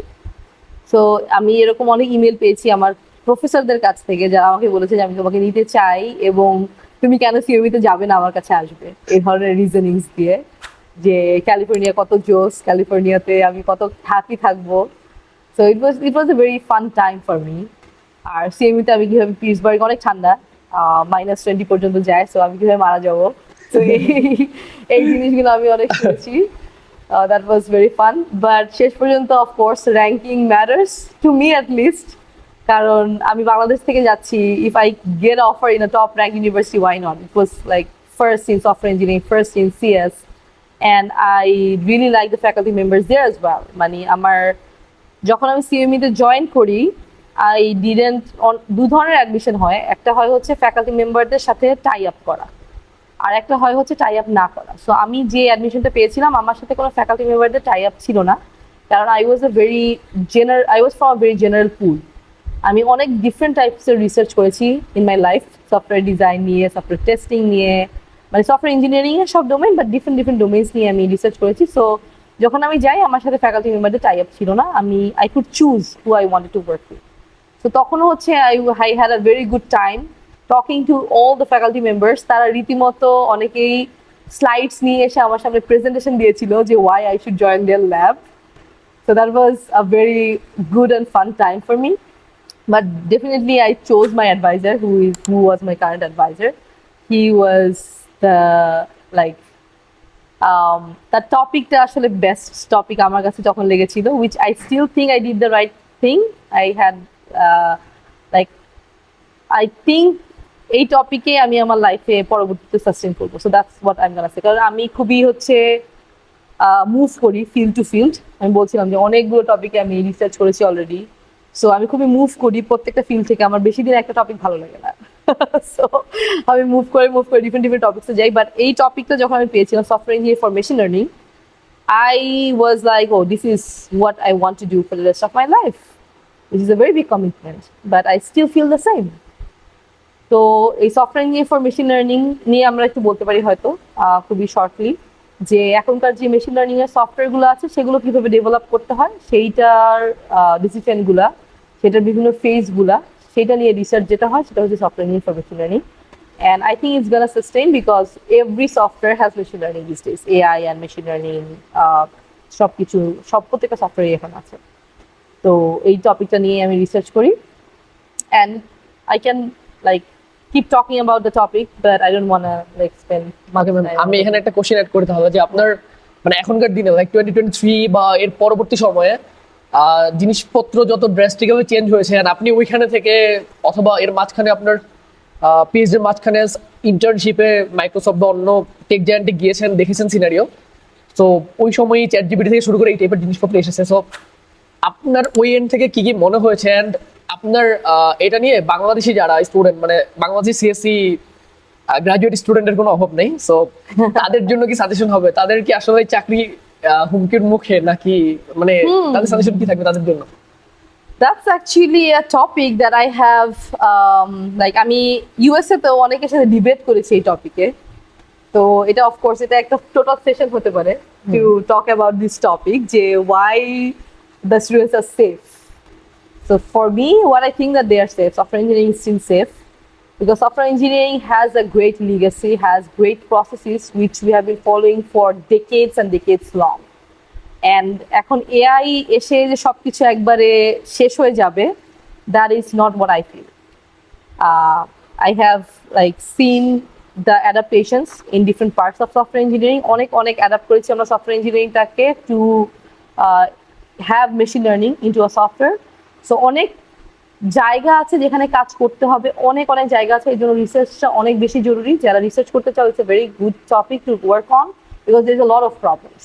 Like এটা তুমি বুঝতে পারো যে একটা ফিল্ড যখন স্টেবল হয়ে যায় তখন আসলে প্রবলেম খুঁজে বের করে সলভ করা অনেক কঠিন, বাট এই ফিল্ডটা এখনো প্রচন্ড আনস্টেবল। সো অনেক প্রবলেম আছে কাজ করার জন্য, এবং সেটার জন্য হয়তো অনেকে সবাই ভয়ও পায় অনেক বেশি যে এই টপিক মানে সফটওয়্যার ইঞ্জিনিয়ারিং আসলেই টিকবে কিনা। তো ওইটা নিয়ে একটু বলতে পারি। আমি আসলে পুরো এআই এর পুরো জার্নিটা দেখেছি। আমি 2020 থেকে পিএইচডিতে শুরু করি। সো তখন হচ্ছে এআই ছিল খুবই সিম্পল ডিসিশন ট্রি বা ভেরি বেসিক অ্যালগোরিদমস, অত চ্যাট জিপিটিও ছিল না বা ডিপ লার্নিংও ছিল না।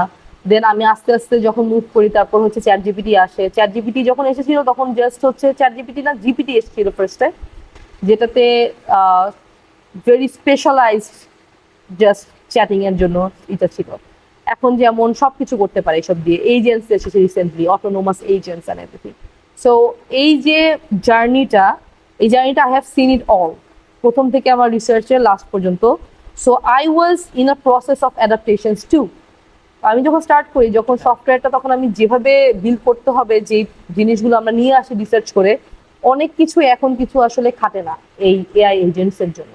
সো এই জিনিসগুলো অ্যাডাপ্ট করতে করতে করতে করতে আসলে আগাতে হয়। এখনো কিন্তু আমার রিসার্চ কিন্তু still in a very good bloom. আমার যেটা 2020 paper still getting a lot of citations because অনেক প্রবলেম, অনেক সলিউশন আমি যেটা দিয়েছি যেটা এখনো এই নতুন এআই এজেন্সির জন্য অ্যাপ্লাই করে। সো অ্যাডাপ্ট করতে থাকতে হবে, বাট আগের জিনিসগুলো ফেলে দেওয়ার মতো এখনো হয়ে যায়নি। সবকিছু আসলে আমরা এখনো ইউজ করতে পারি। তো ইন দোজ কেসেস আমি অনেক ফ্যাকাল্টি মেম্বারের সাথে কথা বলছি। ইউএসএ তে অনেকেই এটা নিয়ে অনেক প্রবলেম আছে যে সফটওয়্যার ইঞ্জিনিয়ারিং এর রিক্রুটমেন্ট অনেক কমে যাচ্ছে, স্টুডেন্টরা বেশি আসতে চায় না কারণ তারা মনে করে তাদের জবটা থাকবে কিনা। আমার কাছে মনে হয় যে সফটওয়্যার ইঞ্জিনিয়ারিং আসলে আর সামনে যত আমরা যাব আরো বেশি ইম্পর্টেন্ট হয়ে যাচ্ছে জীবনে। সিএসও কি সেম, মানে আমরা যদি সিএস এর পার্টটা অ্যাড করি, সিএস এর পার্টটা যদি অ্যাড করি, কিছু কিছু জিনিস হয়তো বা একটু ডিফারেন্ট হবে, but CS is still very important. কিছু জিনিস একটু ডিফারেন্ট হবে, যেমন for example the way we use to do programming before, maybe that's not gonna happen anymore. কারণ এখন আসলে এআই এজেন্টগুলো প্রোগ্রামিং এ অনেক ভালো। এখন আমরা হচ্ছে এটা আমরা ভাইব কোডিং বলি। বেশিরভাগ যারা জবে আছে তারা নিজেরা আর কোড লেখে না, তারা এআই এজেন্টস দিয়ে কোড লিখিয়ে নেয়। ক্লড আছে, কোপাইলট আছে, এগুলো অনেক ভালো কোড লেখাতে, হয়তো একটা এন্ট্রি লেভেল সফটওয়্যার ইঞ্জিনিয়ারিং বা প্রোগ্রামারের থেকে অনেক বেটার কোড লেখে। সো এই কিছু জিনিস হয়তো বা চেঞ্জ হবে, যে it's getting more important to be able to read the code and to be able to find bugs in a code, to be able to find security vulnerabilities in a code to be able to test a code rather than writing the code itself. So এইখানে কিছু কিছু topics আছে, কিছু কিছু courses থাকবে হয়তো যেখানে হচ্ছে আমরা কিছু চেঞ্জেস ইন্ট্রোডিউস করতে হবে, সেটা আমাদের টিচারদের দায়িত্ব সেই চেঞ্জেসগুলো ইন্ট্রোডিউস করা। But I don't think software engineering is or CS is still going to like completely vanish হয়ে যাবে এরকম কোনো কিছুতে আছে এরকম। আপনি এখানে যেই পয়েন্টটা মেনশন করেছেন সেটা হচ্ছে যে আপনার এন্ট্রি লেভেল জবের কথাটা, তো মানে এটা বিগ একটা ইস্যু, বিকজ এত সিএসসি গ্রাজুয়েট যারা এখনো এই ইস্যুটা বাংলাদেশে মানে অলরেডি ফেস করা শুরু করেছে। বিকজ একজন আমরা ইন্টার্ন টাইমে বা একদম এন্ট্রি লেভেল যেসব কোড করতাম নিজেরা, এখন ক্লাউড কোড, কোপাইলট অথবা জিপিটি তারা এর থেকে বেটার করে দেখে। তো তাদের আসলে এই জিনিসের সাথে মানে এন্ট্রি পজিশনে জব পাওয়ার জন্য তাদের কোন জিনিসটাতে ফোকাস করা উচিত আসলে? এটা আসলে বাংলাদেশের প্রবলেম না, এটা পুরো ওয়ার্ল্ড ওয়াইড প্রবলেম এখন। যে আমি মাইক্রোসফটে যে যাচ্ছি, মাইক্রোসফট, গুগল, মেটা, অ্যামাজন তারা প্রচুর পরিমাণে ফায়ার করছে আজকাল, লাইক লে অফ করছে, নট ফায়ার, লে অফ করছে একটা বিশাল অ্যামাউন্টে। এটা কিন্তু দেশেও হচ্ছে। হ্যাঁ, so in that case it's not a problem for Bangladesh only, যে বাংলাদেশের লোকাল কোম্পানিগুলো যে সেটা করছে তা না, সবার জন্যই এটা প্রবলেম। এবং এন্ট্রি লেভেলের গুলোতে বেশি কাজটা হচ্ছে, তার কারণও আমরা বুঝতে পারছি যে ওই যে এন্ট্রি লেভেলের কোডিংটা ওদের দিয়ে বেটার, এবং সিনিয়র যারা আছে তারা হচ্ছে প্রপারলি ওই টুলগুলো ইউজ করে কোডগুলো করে ফেলতে পারছে without needing to explain things to another junior member. But এই ক্ষেত্রে আমি বলবো যে এই জিনিসটা সাস্টেনেবল কতখানি উই ডোন্ট নো ইট। কারণ ইফ ইউ সি ইট, যে যারা এন্ট্রি লেভেলের তারাই সিনিয়র লেভেলে যাবে। If you are not hiring entry level people, senior লেভেলে পরবর্তীতে আজকে 5 বছর পরে 10 বছর পরে সেখানে কে যাবে? তো সেটা তো আসলে সাস্টেনেবল না। So I am not worried about that right now, because I think it's just a bubble. একটা বাবল তৈরি হয়েছে যেখানে হচ্ছে সবাই ভয় পাচ্ছে যে ও কেন আমি নেবো, কেন আমি টাকা দেবো, সব আমি এআই কি টাকা দিই। But it's not gonna sustain for a very long time. I think there should be a shift soon. Okay. So I'll say just hang in there. Try to keep improving your profile. GitHub-এ issues post করা, GitHub-এ issues গুলো solve করা, বিভিন্ন নিজের profile increase করার জন্য একটু research করা, একটু বিভিন্ন ধরনের এআই এজেন্ট বা ভাইব কোডিং বা প্রম্পট ইঞ্জিনিয়ারিং এগুলো একটু শেখা। সো এই জিনিসগুলো আজকাল খুব বেশি important rather than being able to just write a code.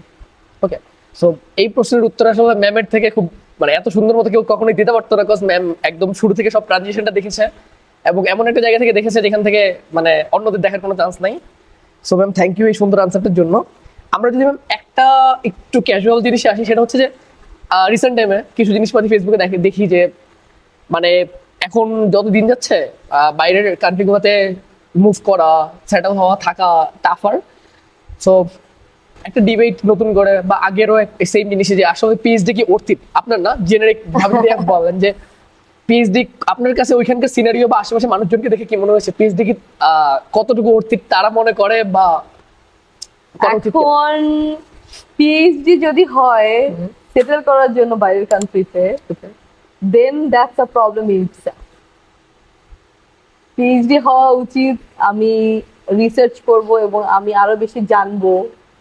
Doctor of philosophy, যেটা আমি একটা ফিলোসফিক্যাল লেভেল আমাকে চলে যেতে হবে। I have to know staff, I have to be someone who contributes new knowledge to the world. So in those cases, PhD is still very, very important. এখন যদি এটা হয় একটা way to go to a different country, it's getting tougher to go in US or Canada. Probably Europe একটু better situation এখন, but I don't know how much it will like কতদিন পর্যন্ত এটা চলবে, কারণ ফান্ডিং এর ইস্যুস যখন এক জায়গায় হয় আস্তে আস্তে সেটা সব জায়গাতেই ছড়ায়। বাট ওইটা চিন্তা করার বিষয় আসলে আমরা পিএইচডিটা কেন করতে যাচ্ছি। যদি ভবিষ্যতে ভালো জবের জন্য করতে চাই দ্যাটস গুড, যদি রিসার্চ করার জন্য করতে চাই দ্যাটস গুড, যদি সেটেল করার জন্য করতে চাই I have no answer.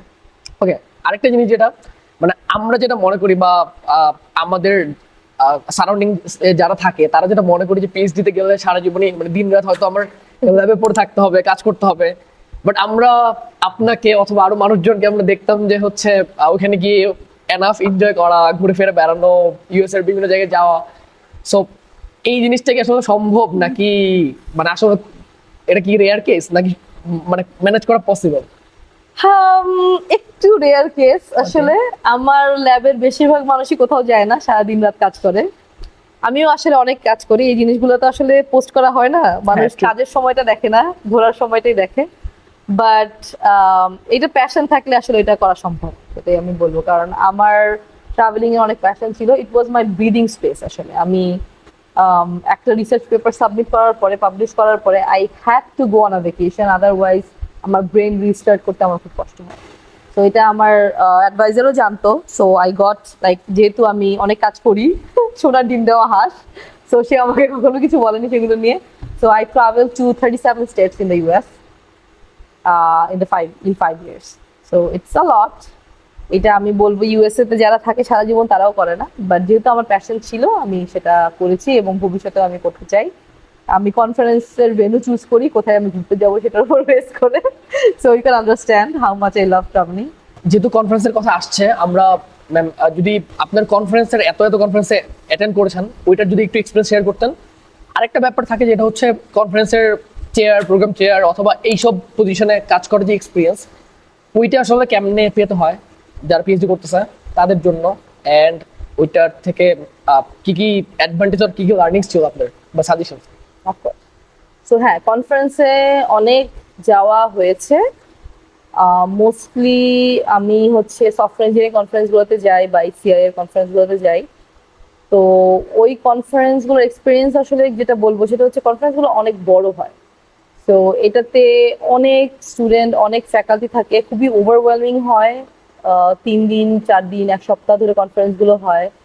So এই ওভারওয়েলমিং সিচুয়েশনটাতে আমার মানে একটা বেস্ট যেটা যেটা হয় সেটা হচ্ছে আমার অনেক ফ্রেন্ডসও থাকে, অনেক ভলান্টিয়ার্সও থাকে, তাদের সাথে ই করে বা একটু ট্রাভেল করে ওই জিনিসটা আমরা মোটামুটি মানে ইটস নট দ্যাট অনেক হেক্টিক থাকে পুরো টাইম, অনেক প্রেজেন্টেশন থাকে, অনেক কিছু থাকে, বাট মাঝখানে গ্যাপসও থাকে যেখানে you can do something else, you can travel a little, you can go to a you know ছোট ছোট পার্টিজ হয় ওখানে, বিভিন্ন একাডেমিক পার্টি, নট লাইক আমাদের স্টুডেন্টদের পার্টি, একাডেমিক পার্টি যেখানে ফ্যাকাল্টি এবং বিভিন্ন এগুলো থাকে।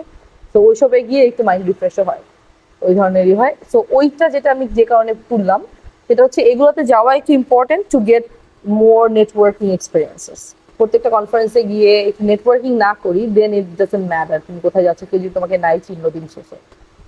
ওই নেটওয়ার্কিং গুলো থেকে অনেক সময় অনেক বেনিফিট পাওয়া যায়, একটা ইন্টার্নশিপের অফার বা একটা কোলাবোরেশনের অপরচুনিটি, বা অনেক সময় যেটাও বললো যে একটা চেয়ার হওয়া বা কো চেয়ার হওয়া, ওই অপরচুনিটি গুলো কিন্তু ওই নেটওয়ার্কিং গুলো থেকেই আসে। সো একটা পিএইচডি স্টুডেন্টের জন্য normally it's not that common যে কোনো কনফারেন্সে চেয়ার বা কো চেয়ার হওয়ার যে ব্যাপারটা বা অন্য কোনো অর্গানাইজিং কমিটির চেয়ার হওয়ার ব্যাপারটা অত বেশি কমন না। But if you are into that, তুমি যদি গিয়ে নেটওয়ার্কিং করতে থাকো, প্রপার চ্যানেলসের থ্রুতে যাও, in that case that's also possible. আমি অনেক ফরচুনেট যে আমার অ্যাডভাইজারের থ্রুতে আমি অনেকগুলো কমিটিতে ছিলাম। আমি হচ্ছে ইক্সিড অর্গানাইজিং কমিটিতে ছিলাম, সফটওয়্যার ইঞ্জিনিয়ারিং যেটা সবচেয়ে বড় কনফারেন্স সেটার। আমি হচ্ছে আরেকটা সফটওয়্যার ইঞ্জিনিয়ারিং স্পেসিফিক কনফারেন্স হচ্ছে সেটাতে 2বার কমিটিতে ছিলাম, এবং সামনের বছর আমি এফএসিতে কমিটিতে থাকবো। আরেকটা কেইনের আরেকটা ছোট কনফারেন্স হয় ইঞ্জিনিয়ারিং, সেটাতেও আমি কমিটিতে থাকবো। তো এই জিনিসগুলো আসলে it does not happen just like without any effort. তো এফোর্ট দিতে হয়, মানুষজনের সাথে মিশতে হয়, কথা বলতে হয়। আমাকে সফটওয়্যার ইঞ্জিনিয়ারিং কমিটিতে অনেক মানুষ চেনে এখন। আমি কনফারেন্সে গিয়ে আমরা যখন সার্চ সহ যখন গিয়েছি, আপনার নাম বলার পর সবাই চেনে আপনাকে। আমাকে আসলে অনেক মানুষ চেনে সফটওয়্যার ইঞ্জিনিয়ারিং এর, কারণ আমি হচ্ছে সবার সাথে যাই এবং যোগাযোগগুলো আমি রাখি। লিঙ্কডইনে কানেকশন থাকে, টুইটারে কানেকশন থাকে, ফেসবুকে অনেকের কানেকশন থাকে, এবং তাদের সাথে আমি অনেক সময় অনেক ইউনিভার্সিটি গিয়েও আমি ফ্যাকাল্টির সাথে দেখা করি। সো ইটস লাইক সেই কানেকশনগুলো মেনটেন করা খুব important if you want to sustain in that community. ওইটাই আমি সাজেস্ট করবো আসলে। ওকে ম্যাম, এখন পিএইচডি তো শেষ, সো কংগ্রেচুলেশনস। অবশ্যই এত বড় একটা জার্নি আপনি কমপ্লিট করেছেন। ম্যাম, এর পরবর্তী যে প্রশ্নটা থাকে যে তারপরে একাডেমিয়া নাকি ইন্ডাস্ট্রি, আপনি কেন চুজ করছেন ইন্ডাস্ট্রি, কেন একাডেমিয়া না, অ্যান্ড এখনকার একাডেমিয়ার সিচুয়েশন যদি একটু বলতেন। আমি কিন্তু একাডেমিয়াই চুজ করেছি। হ্যাঁ, সো আমি যেহেতু ঢাকা ইউনিভার্সিটিরই ফ্যাকাল্টি, আমি আসলে ঢাকা ইউনিভার্সিটিতেই ব্যাক করারই আমার plan still now, given that I get আরেকটু বেশি ছুটি আরেকটু ছুটি পেলে আমি এখানেই চলে আসবো ইনশাল্লাহ। কিন্তু ইউএস এর ফ্যাকাল্টি আই থিঙ্ক তুমি ওটাই জানতে চাচ্ছিলে, হ্যাঁ। ইউএসএ তে কেন একাডেমিয়া বা না। ইউএস এর academia is not doing great right now in this government, আমি বলবো। কারণ হচ্ছে ওদের, যেটা আমি বললাম, 40% ফান্ডিং এর কাট আছে, এবং নট জাস্ট দ্যাট, অনেক স্টুডেন্টদেরও হচ্ছে ইমিগ্রেশন ইস্যুস আছে। সো স্টুডেন্ট পাওয়াটা খুব ডিফিকাল্ট হয়ে গিয়েছে ফ্যাকাল্টি মেম্বারদের জন্য। সো অ্যাজ আ রেজাল্ট, এটা তো আসলে জাস্ট একটা ছোট ইম্প্যাক্ট না, it has a butterfly effect. So as a result আমার অনেক ফ্রেন্ড আছে যারা গত 2 বছর আগে বা 1 বছর আগে যারা ইউএসএ একাডেমিয়াতে জয়েন করেছে, বাট এনাফ স্টুডেন্ট না পাওয়ার কারণে they are really worried about their tenure case. মানে কারণ ইউএসএ তে কিন্তু টেনিওর ট্র্যাকে যখন একটা প্রফেসর জয়েন করে, সেটা 5 থেকে 6 বছর সময় পায় এনাফ পরিমাণে স্টুডেন্ট গ্রাজুয়েট করার জন্য এবং রিসার্চ পেপার্স করার জন্য, গ্র্যান্ট আনার জন্য। যদি সেগুলো করতে পারে, ইন দ্যাট কেস তারা সেই জবে পার্মানেন্ট হয়, আদারওয়াইজ সেটা হয় না। So this is very difficult right now for the people who are already in the faculty situation. তাদের জন্য। আর ফ্যাকাল্টি মার্কেটের অবস্থা তো প্রচন্ড খারাপ, বেশিরভাগ ইউনিভার্সিটি ফ্যাকাল্টি রিক্রুট করছে না, কারণ দে নো যে ফান্ডিং নেই, স্টুডেন্ট কিভাবে আসবে তারা জানে না। সো এই জিনিসগুলোর জন্য right now US academia does not seem very appealing to me. আর সেকেন্ড জিনিস হচ্ছে, আমি তো মাইক্রোসফটে ইনশাল্লাহ জয়েন করব সুন। সো ওই অফারটা আসলে আমার জন্য, নর্মালি আমি ইন্ডাস্ট্রিতে যাওয়ার প্ল্যান ছিল না, এটা আমি কখনোই এটা অ্যাভেলও করিনি, ট্রাইও করিনি। বাট এই জব অফারটা আসলে আমার একদম কাজের সাথে খুবই রিলেটেড, এবং আমাকে একটা বেশ ফ্রিডম এবং একটা নিজের একটা টিম এবং বেশ ভালো স্যালারি, সবকিছু মিলিয়ে I want to get that training a little more. Like এটাকে বলে হচ্ছে আমি নিজের প্রোফাইলটাকে আরেকটু এনরিচ করতে চাই। আপনি তো এখানে রিসার্চই করছেন। হ্যাঁ, I am gonna be applied research scientist, senior applied research scientist. আমার পাশে সায়েন্টিস্ট শুনতে কেমন লাগে? ছোটবেলায় স্বপ্ন দেখতাম না যে বড় হয়ে বিজ্ঞানী হব? ভালোই লাগে, ভালোই লাগে। I still prefer professor, but it's gonna be a good environment for me. It's gonna be a good learning experience for me. So আমি always explore করতে পছন্দ করি. I always want to learn more. সেটাই হয়তো যে জন্য বললাম adamant. তো লার্নিং মোর এর অ্যাডামেন্ট ব্যাপারটা এখনো আমার মধ্যে আছে। সো অ্যাজ আ রেজাল্ট আমি এই জন্য হচ্ছে আমি ওদেরকেও আসলে কিছুদিন ঘুরিয়েছি। তো অফারটা ছিল মেতে, আমি ঘুরাতে ঘুরাতে এখন অগস্ট পর্যন্ত নিয়ে গেছি। সো আই থিঙ্ক আমি অগস্টে জয়েন করবো হোপফুলি। বাট এই সবকিছু মিলিয়ে আসলে ইউএস একাডেমিক মার্কেট প্লাস আমার ফিউচার প্ল্যান, এগুলো মিলিয়ে আসলে আমি মাইক্রোসফটকে সিলেক্ট করেছি। পিএইচডি লাইফ নিয়ে ম্যাম, যদি যেহেতু কনফারেন্স নিয়ে আমরা কথা বলছি মাত্রই, সো এই পুরো টাইমে আপনার লাইক কোন কনফারেন্সে পেপার হয়েছে, and like best paper award আমি এতবার দেখেছি মনে নাই কতবার দেখেছি। সো ওইসব নিয়ে যদি একটু বলতেন। হ্যাঁ, সো পেপার আসলে অনেকই করেছি। ইটস 6 বছরে আই থিঙ্ক 10টা paper, I think. But PhD তে মানে রিকোয়ারমেন্ট কয়টা পেপার থাকে? জিরো কেন? জিরো। সো এটা একটা ফান থিং। এটা আসলে কার্নেগি মেলনে কোনো পেপার রিকোয়ারমেন্ট নাই পিএইচডি কমপ্লিট করার জন্য। আপ টু প্রফেসর যে সে আপনাকে ওইটার মানে পেপার ছাড়াই ডিগ্রি দিয়ে দিবে কিনা? ওকে। I have friends who graduated without one single paper.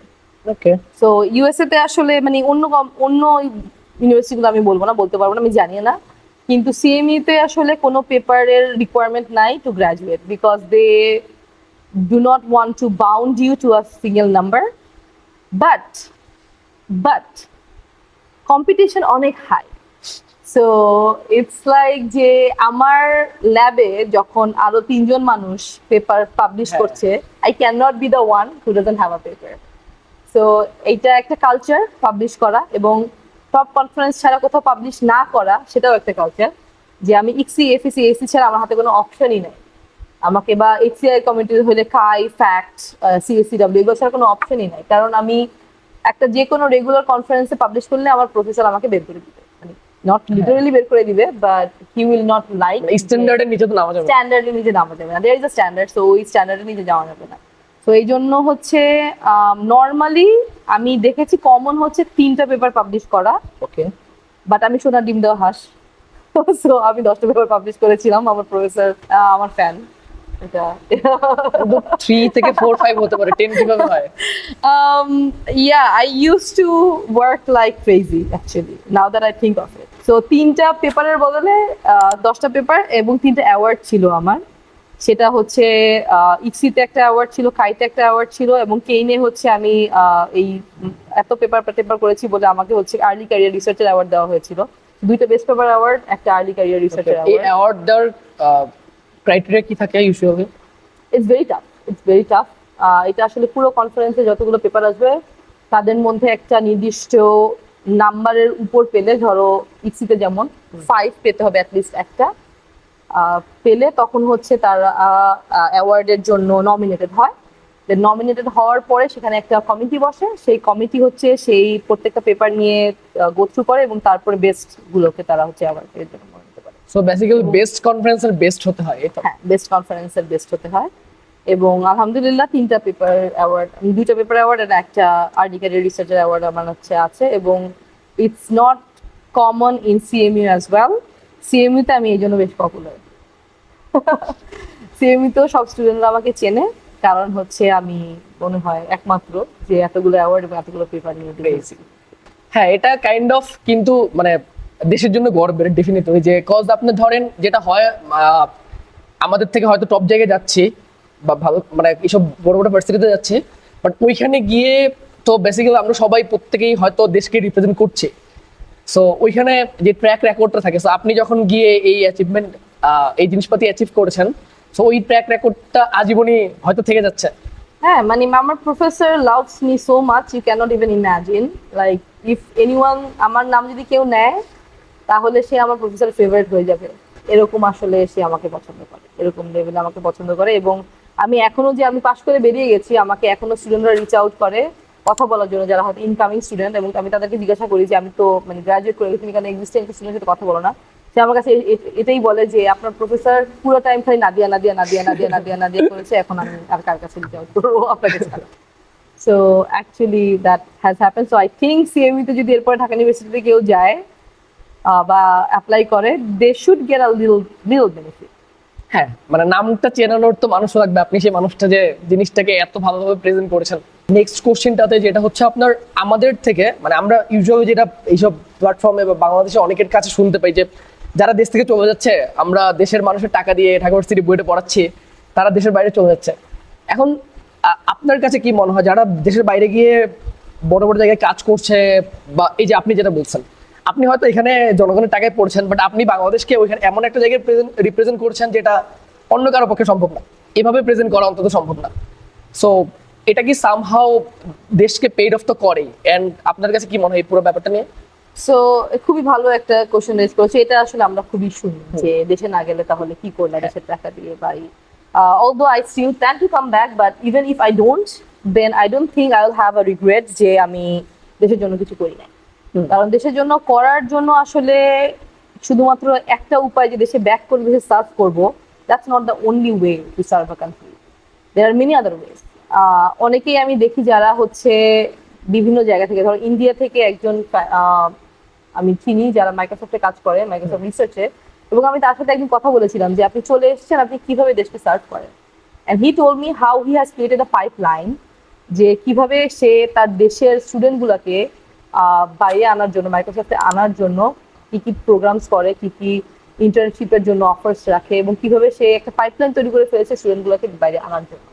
So this is a very big contribution to his own country. So আমাদের মনে হয় বাংলাদেশ থেকে খুব ভালো এরকম পাইপলাইন এখনো পর্যন্ত নাই, যেখানে হচ্ছে কোম্পানিগুলোতে বা বিভিন্ন ইউনিভার্সিটিগুলোতে যেখানে আমরা স্টুডেন্টগুলোকে আনার জন্য আর কি বেশি এফোর্ট দিতে পারি। আমাদের এখানে ফ্যাকাল্টি মেম্বার আছে যারা বাংলাদেশ থেকে স্টুডেন্ট রিক্রুট করে, অনেকেই হয়ে পিএইচডি করে এখন টিচার হয়ে এখন স্টুডেন্ট নিচ্ছে পিএইচডি বাংলাদেশ থেকে। তো এটা কিন্তু serving the country, it's also a way of serving the country, কারণ তুমি অন্য আরেকজনকে লাইফটা বেটার করার চেষ্টা করছো। হ্যাঁ, এটা তো এখানে যদি থেকে মানে তারা যদি এখানে থেকে যেত, সো এই জিনিসটা মানে এই ওয়েটা তো অন্য কেউ এখানে রিপ্লেস করতে পারতো না, এন্ড এইভাবে প্রেজেন্ট করতে কখনোই পারতো না। হ্যাঁ, আর এই বাইরের রিপ্রেজেন্টেশন তো খুবই ইম্পর্টেন্ট। মানে আমি যদি আমার দেশেই একটা কি বলে পুয়ার ব্যাংক হয়ে যদি থাকি এবং দেশেই সবাই খুব ভালো করছে এবং বাইরে যেতে পারছি না, দ্যাটস নট আ ওয়ে। কিছু কিছু ফ্যাকাল্টি থাকবে অফকোর্স, তারা এখানে স্টুডেন্টদেরকে রেডি করবে। কিছু কিছু মানুষ থাকবে যারা বাইরে থেকে সেই রেডি করা স্টুডেন্টগুলোকে কিভাবে নিয়ে আসা যায় এবং ভালো একটা জবে দেয়া যায়, সেই জিনিসটা চেষ্টা করবে। কিছু কিছু হয়তো জাস্ট দেশে টাকা পাঠাচ্ছে, সেটাও একটা বিশাল বড় কন্ট্রিবিউশন। সো কোনো কন্ট্রিবিউশন কি ছোট করে দেখার মতো না। যারা বাইরে চলে যাচ্ছে, থাকছে না দেশে, তাদেরও নিজেদের রিজনস আছে এবং তারাও হচ্ছে দেশকে সার্ভ করার চেষ্টা করছে বাইরে থেকে। So I think we should appreciate them as well. হ্যাঁ, মানে আমাদের মেবি একটা কমন মানে চিন্তা ভাবনা থাকে, যেটা হচ্ছে যে লাইক ক্রিকেট, ফুটবল বা এই টাইপের জিনিসপাতি দিয়েই হয়তো শুধু বাংলাদেশকে বা দেশগুলোকে রিপ্রেজেন্ট করা যায়, বাট তার থেকেও মাচ মোর ইম্পর্টেন্ট জিনিসপাতিকে আমরা জাস্ট এই একটা ট্যাগ দিই যে দেশের বাইরে চলে গেছে, এখন তো আর দেশকে সার্ভ করতে পারবে না। সো আমরা ম্যামের কাছে অনেক সুন্দর একটা আনসার পেয়েছি এটার। সো ম্যাম, এর পরবর্তীতে যদি একটা সামারি একটু বলতে চাই, সেটা হচ্ছে যে এই যে এত সুন্দর সাজানো গুছানো লাইক ড্রিম একটা ক্যারিয়ার, যে কারো ড্রিম ক্যারিয়ার হবে অবশ্যই। সো এটার এই মোমেন্টে এসে আপনার কি কোনো স্পেশাল কোনো রিয়েলাইজেশন আছে জীবন নিয়ে জেনারিক ভাবে? জীবন নিয়ে রিয়েলাইজেশন আসলে আমার যেটা সবচেয়ে বড় রিয়েলাইজেশন হচ্ছে যে আমি প্ল্যান করে খুব খুব খুব খুব প্ল্যান করে একটা কিছু করব, সেটার থেকে আসলে লাইফ আমাকে কোথায় নিয়ে যাচ্ছে সেটাই আমার জন্য খুব বেশি ইম্প্যাক্টফুল ছিল আমার থ্রু আউট দ্য লাইফ। যেটা আমি তোমাকে বললাম যে ফার্স্টে হয়তো মেডিকেল ক্যারিয়ার যেতে চেয়েছিলাম, বাট দেন ইঞ্জিনিয়ারিং এসে এত এত ভালো করেছি। দেন হয়তো আমি হচ্ছে একাডেমিয়াতে যেতে যাচ্ছিলাম, দেন আমি এখন ইন্ডাস্ট্রি জবের জন্য যাচ্ছি। সো ইটস লাইক খুব বেশি একদম একটা সেট প্ল্যানে থাকা এবং একদমই ফ্লেক্সিবিলিটি না দেয়া, এটা আসলে খুব একটা আমার জন্য কাজে লাগেনি। So I have learned to be more flexible about things. I have learned to be more accepting about where life is taking me. I have learned many different ways to serve my country as well. I have learned my passions, যেটা হচ্ছে আমি বললাম আমি research করার সাথে সাথে travelling যে আমি একটা প্যাশন ছিল, সেই জিনিসটা আমি আরো বেশি পার্সু করতে পারছি কারণ আমি ইউএসএ তে গিয়েছি। বাংলাদেশ থেকে হয়তো এতটা সম্ভব হতো না। So there's a lot of things that I have learned, and আমার রিসার্চের যে আমরা কত বেশি আমাদের লাইফে গ্যাপ আছে, কতটা যে করা যায়, কতটা যে আরো বেশি শেখার অপরচুনিটিস আছে। আপনার কি মনে হয় ম্যাম যে বাংলাদেশের রিসার্চ, যে মানে বাংলাদেশের যে লেভেলে রিসার্চ হয়, এই জিনিসটাকে আর কেমনি ইমপ্রুভ করা যায় এই সময়ে এসে? মানে এটা নিয়ে ছোট কোনো সাজেশন? ছোট সাজেশন যদি চাও, আমি বলবো একটু বেশি কোলাবোরেশন করা with the other software engineering or CS যেটাই ফিল্ডে কাজ করো সেই কমিউনিটির সাথে। কারণ ইটস লাইক শুধুমাত্র বাংলাদেশ থেকে রিসোর্সেস এর আসলে খুবই অভাব। শুধুমাত্র বাংলাদেশ থেকে প্রবলেম একটা নিয়ে কাজ করা এবং সেই প্রবলেমটা সলিউশন দেওয়া, it's not that easy. So in that case আমি আমার কাছে মনে হয় যে বাইরের একটা ফ্যাকাল্টি মেম্বার তোমাকে যে পরিমাণে সাপোর্ট দিতে পারবে, not just about the resources like AI কি এইসব জিনিসপত্র ছাড়াও, যেটা তোমাকে একটা সাজেশনস, একটা ফিডব্যাক, একটা কনফারেন্সের সাজেশন যেগুলো দিতে পারবে, সেটা আমাদের দেশ থেকে দেওয়া একটু কঠিন। কারণ আমরা অত বেশি এক্সপোজ না কিন্তু আমাদের দেশে, মানে কনফারেন্স গুলোতে যাওয়া অত বেশি কিন্তু সম্ভব হয় না আমাদের ফ্যাকাল্টি মেম্বারদের বিভিন্ন কনফারেন্সে যাওয়া। সো ওই জিনিসগুলো আসলে বাইরের কারোর সাথে কোলাবোরেশন করলে একটু আস্তে আস্তে আরো আমরা জানতে পারবো। তো ম্যাম, শেষ পর্যায়ে এসে আপনার কি এই যে আমাদের এইজ বা ভার্সিটিতে যারা পড়ছে আপনার স্টুডেন্টরা, সো তাদের জন্য কি জেনারিক কোনো সাজেশন আছে এজ এ স্টুডেন্ট, ওদের জীবনকে কেমনে দেখা উচিত? Be open, be very open to opportunities. আর পিএইচডি যেটা তুমি বললা যে পিএইচডি করতেই হবে, ইটস নট ম্যান্ডেটরি। পিএইচডি করো যদি ইচ্ছা থাকে, কারণ পিএইচডি করা কিন্তু সহজ না। 5 বছর 6 বছরের জন্য একদম নিজের লাইফের অন্য সকল হ্যাপিনেস, ফ্যামিলি সবকিছু বাদ দিয়ে শুধুমাত্র রিসার্চের জন্য লেগে থাকা, you can do it if you are really passionate about it. আপনার কি আপনার প্যারেন্টস নিয়ে কিছু বলার আছে? আমার ডিগ্রির half or a major portion goes to my mom, because মা না থাকলে আসলে হতো না আমার ডিগ্রিটা। যেভাবে হচ্ছে মা আমার সাথে গিয়ে অনেক লম্বা সময় থাকতো এবং আমাকে খাওয়াতো, কারণ আমি কাজ করতে করতে অনেক সময় এমনও হয়েছে যে পানি খেতে ভুলে গেছি। পানি যে খেতে হয় একটা মানুষকে in 10 hours, I don't remember that. I'm just working and working. No food, no water, nothing. She was there. এই জন্য হচ্ছে it was a little more easier to me. Otherwise, it's very difficult. যে কোনো PhD স্টুডেন্টদের সাথে ওনাদের কথা বললে হয়তো সেটা জানতে পারবা যে it's not like a job. It's crazy. Sometimes you work for 24/7 to publish a paper. Like যখন একটা ডেডলাইন থাকে তখন তোমাকে অনেক কাজ করতে হয়। But then relaxing time-ও আছে. I have made a lot of friends. I have traveled a lot. But এটাই আমি বলবো যে if you're really passionate, go for it. If you're not, then just to settle down in a different country, I don't think that's a very good idea. So একদম শেষ পর্যায়ে আমরা এই পর্যায়ে যদি জাস্ট আমাদের একটা কমন কোশ্চেন, সেটা হচ্ছে যে do you have anything to say about short stories and আমাদের ইনিশিয়েটিভ এন্ড আমাদের team? For sure, I have a lot to say. So আমি তো আসলে শর্ট স্টোরিজ ফলো করি from the very beginning. হ্যাঁ, মানে এটা হয়তো আমাদের অডিয়েন্স জানে না যে আমাদের মানে ম্যাম এন্ড এমন কেউ একটা মানুষ যারা হচ্ছে শুরু থেকেই আমাদেরকে জিনিসপাতি দেখেছে, ইন্সপায়ার করেছে সবকিছু করার জন্য। সো আজকে জিনিসটা এত দূরে এসছে, এটার পিছনে ম্যামেরও একটা কন্ট্রিবিউশন আছে।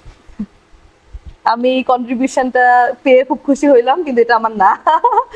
এটা হয়তো হ্যাঁ, ও যখন স্টুডেন্ট ছিল তখন থেকেই হচ্ছে ও খুবই Arif is very passionate about this. So সবসময় থেকেই ও এই কাজগুলোতে ইন্টারেস্টেড ছিল, আমাকে দেখাতো জিনিসপত্র লিখে।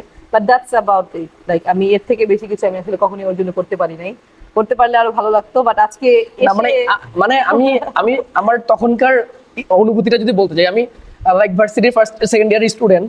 সো আমার একটা জিনিস দেখে একটা আমার ফ্যাকাল্টি যখন অ্যাপ্রিশিয়েট করে as a second year student, মানে এটা আমার জন্য অনেক বড় কিছু একটা।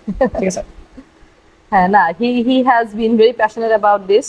আর আমি খুবই প্রাউড যে আজকে ওই ছোট একটা পেজ থেকে, যেখানে হচ্ছে হয়তো খুবই কম সংখ্যক ফলোয়ার ছিল, আমরা নিজেরাই শুধুমাত্র ছিলাম, সেখান থেকে আজকে এত ফলোয়ার্স, এত মানুষের কন্টেন্ট দেখে। আর ও এত ভালো কন্টেন্ট বানায়। আমি ফলো করি এখনো ওর পেজটা, আমি সবই দেখি ওর গ্রুপটা।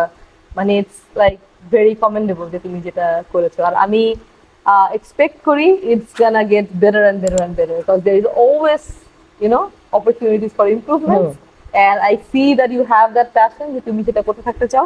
এটাও একটা passion to do something about like অন্য স্টুডেন্টদেরকে অ্যাপ্রিসিয়েট করা যারা হচ্ছে বিভিন্ন ভালো জিনিস করছে দেশের জন্য, অন্যদেরকে ইন্সপায়ার করা যারা করতে চাচ্ছে দেশের জন্য। It's a very big thing. So I am very proud of you. Thank you. So আমাদের আমরা একদম শেষ পর্যায়ে। So thank you Nadia Nahar ma'am আমাদেরকে আজকে এতটা সময় দেওয়ার জন্য। এটা শর্ট স্টোরিজের one of the most resourceful interview. So I hope যে আমাদের অডিয়েন্সরা এটা থেকে অনেক কিছু শিখতে পারবে, অনেক কিছু জানতে পারবে যেটা জানতো না, অ্যান্ড অনেক ব্যাকগ্রাউন্ড স্টোরি। লাইক আমরা তো স্টুডেন্ট হিসেবে সবকিছু দেখি। So as a teacher or as a conference আমরা পেপার পাবলিশ করি, বাট অ্যাজ এ রিভিউয়ারের এন্ড থেকে শুরু করে ওই এন্ডের পুরো গল্পটা আমরা আজকে শুনতে পেরেছি ম্যামের থেকে। So ma'am, again thank you so much আমাদের আজকের এপিসোডে আসার জন্য। You're welcome.